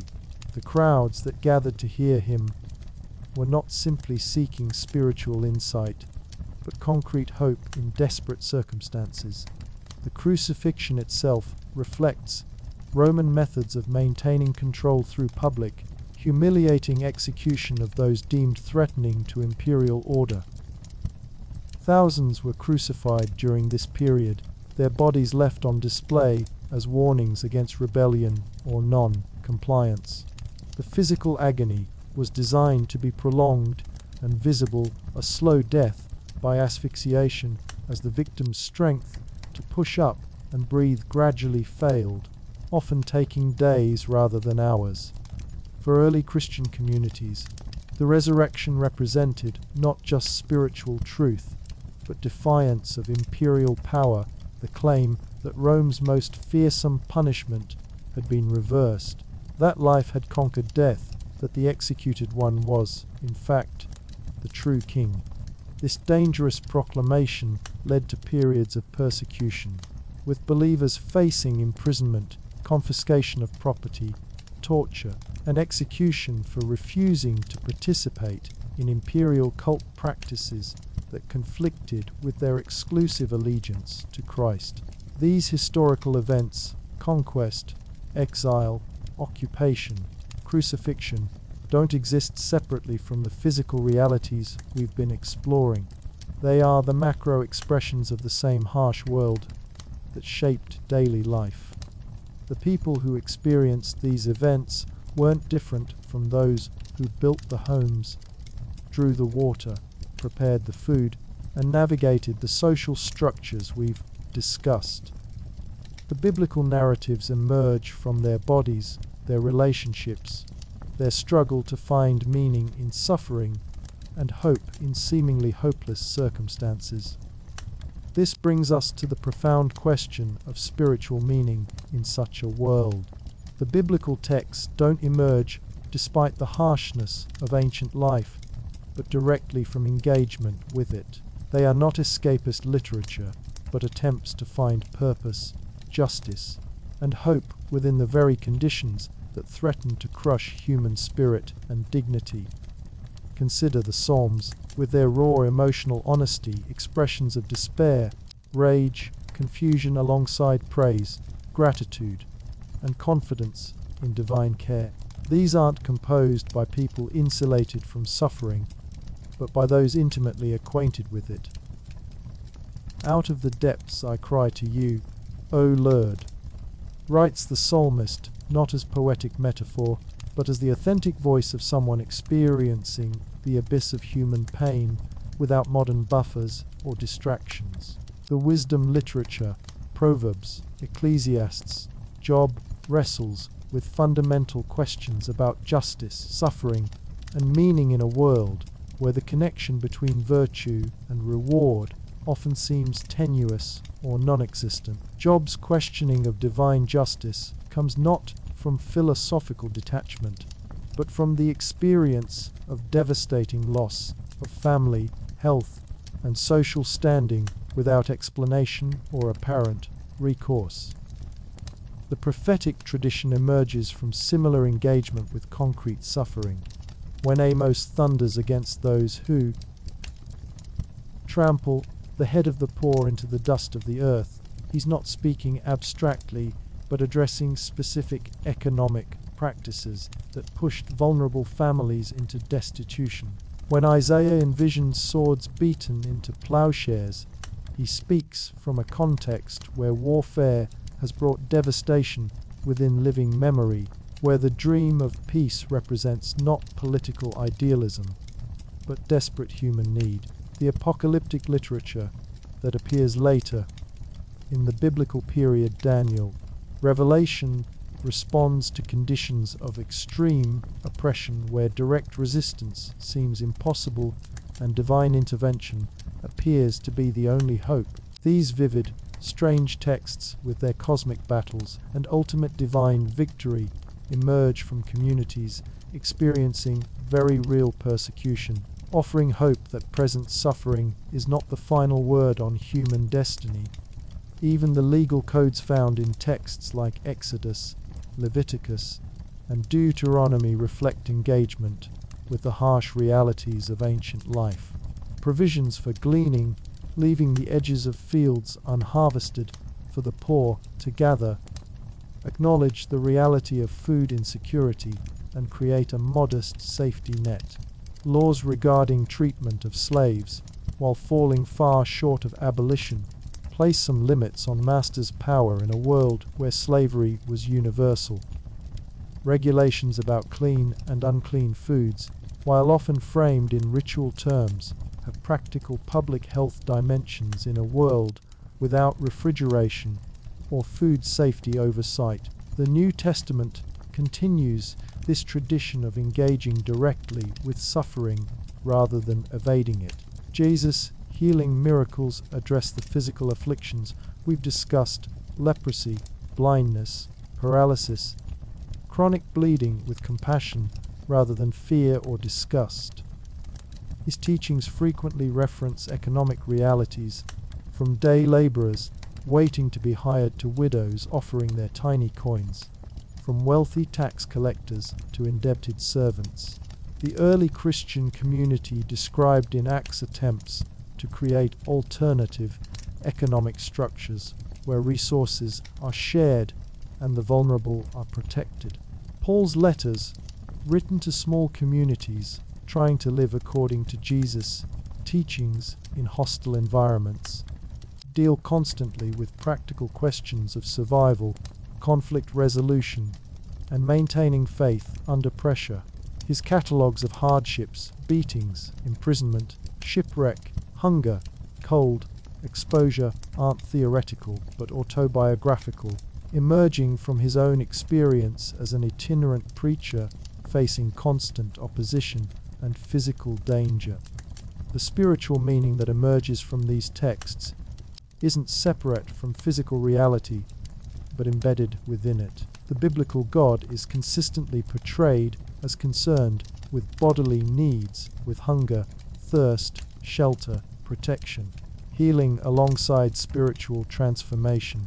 Salvation isn't presented as escape from physical existence, but as its ultimate redemption and fulfillment.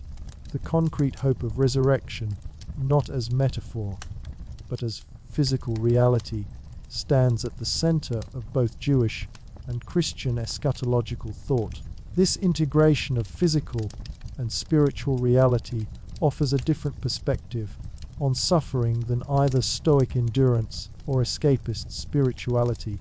Biblical faith doesn't promise immunity from the harshness of life in a broken world, but it does insist that such harshness doesn't have the final word. It acknowledges the reality of pain while refusing to grant it ultimate meaning or power. It recognizes human vulnerability without reducing humans to their vulnerability. As our journey through the biblical world comes to a close, perhaps that's the most important insight to carry forward.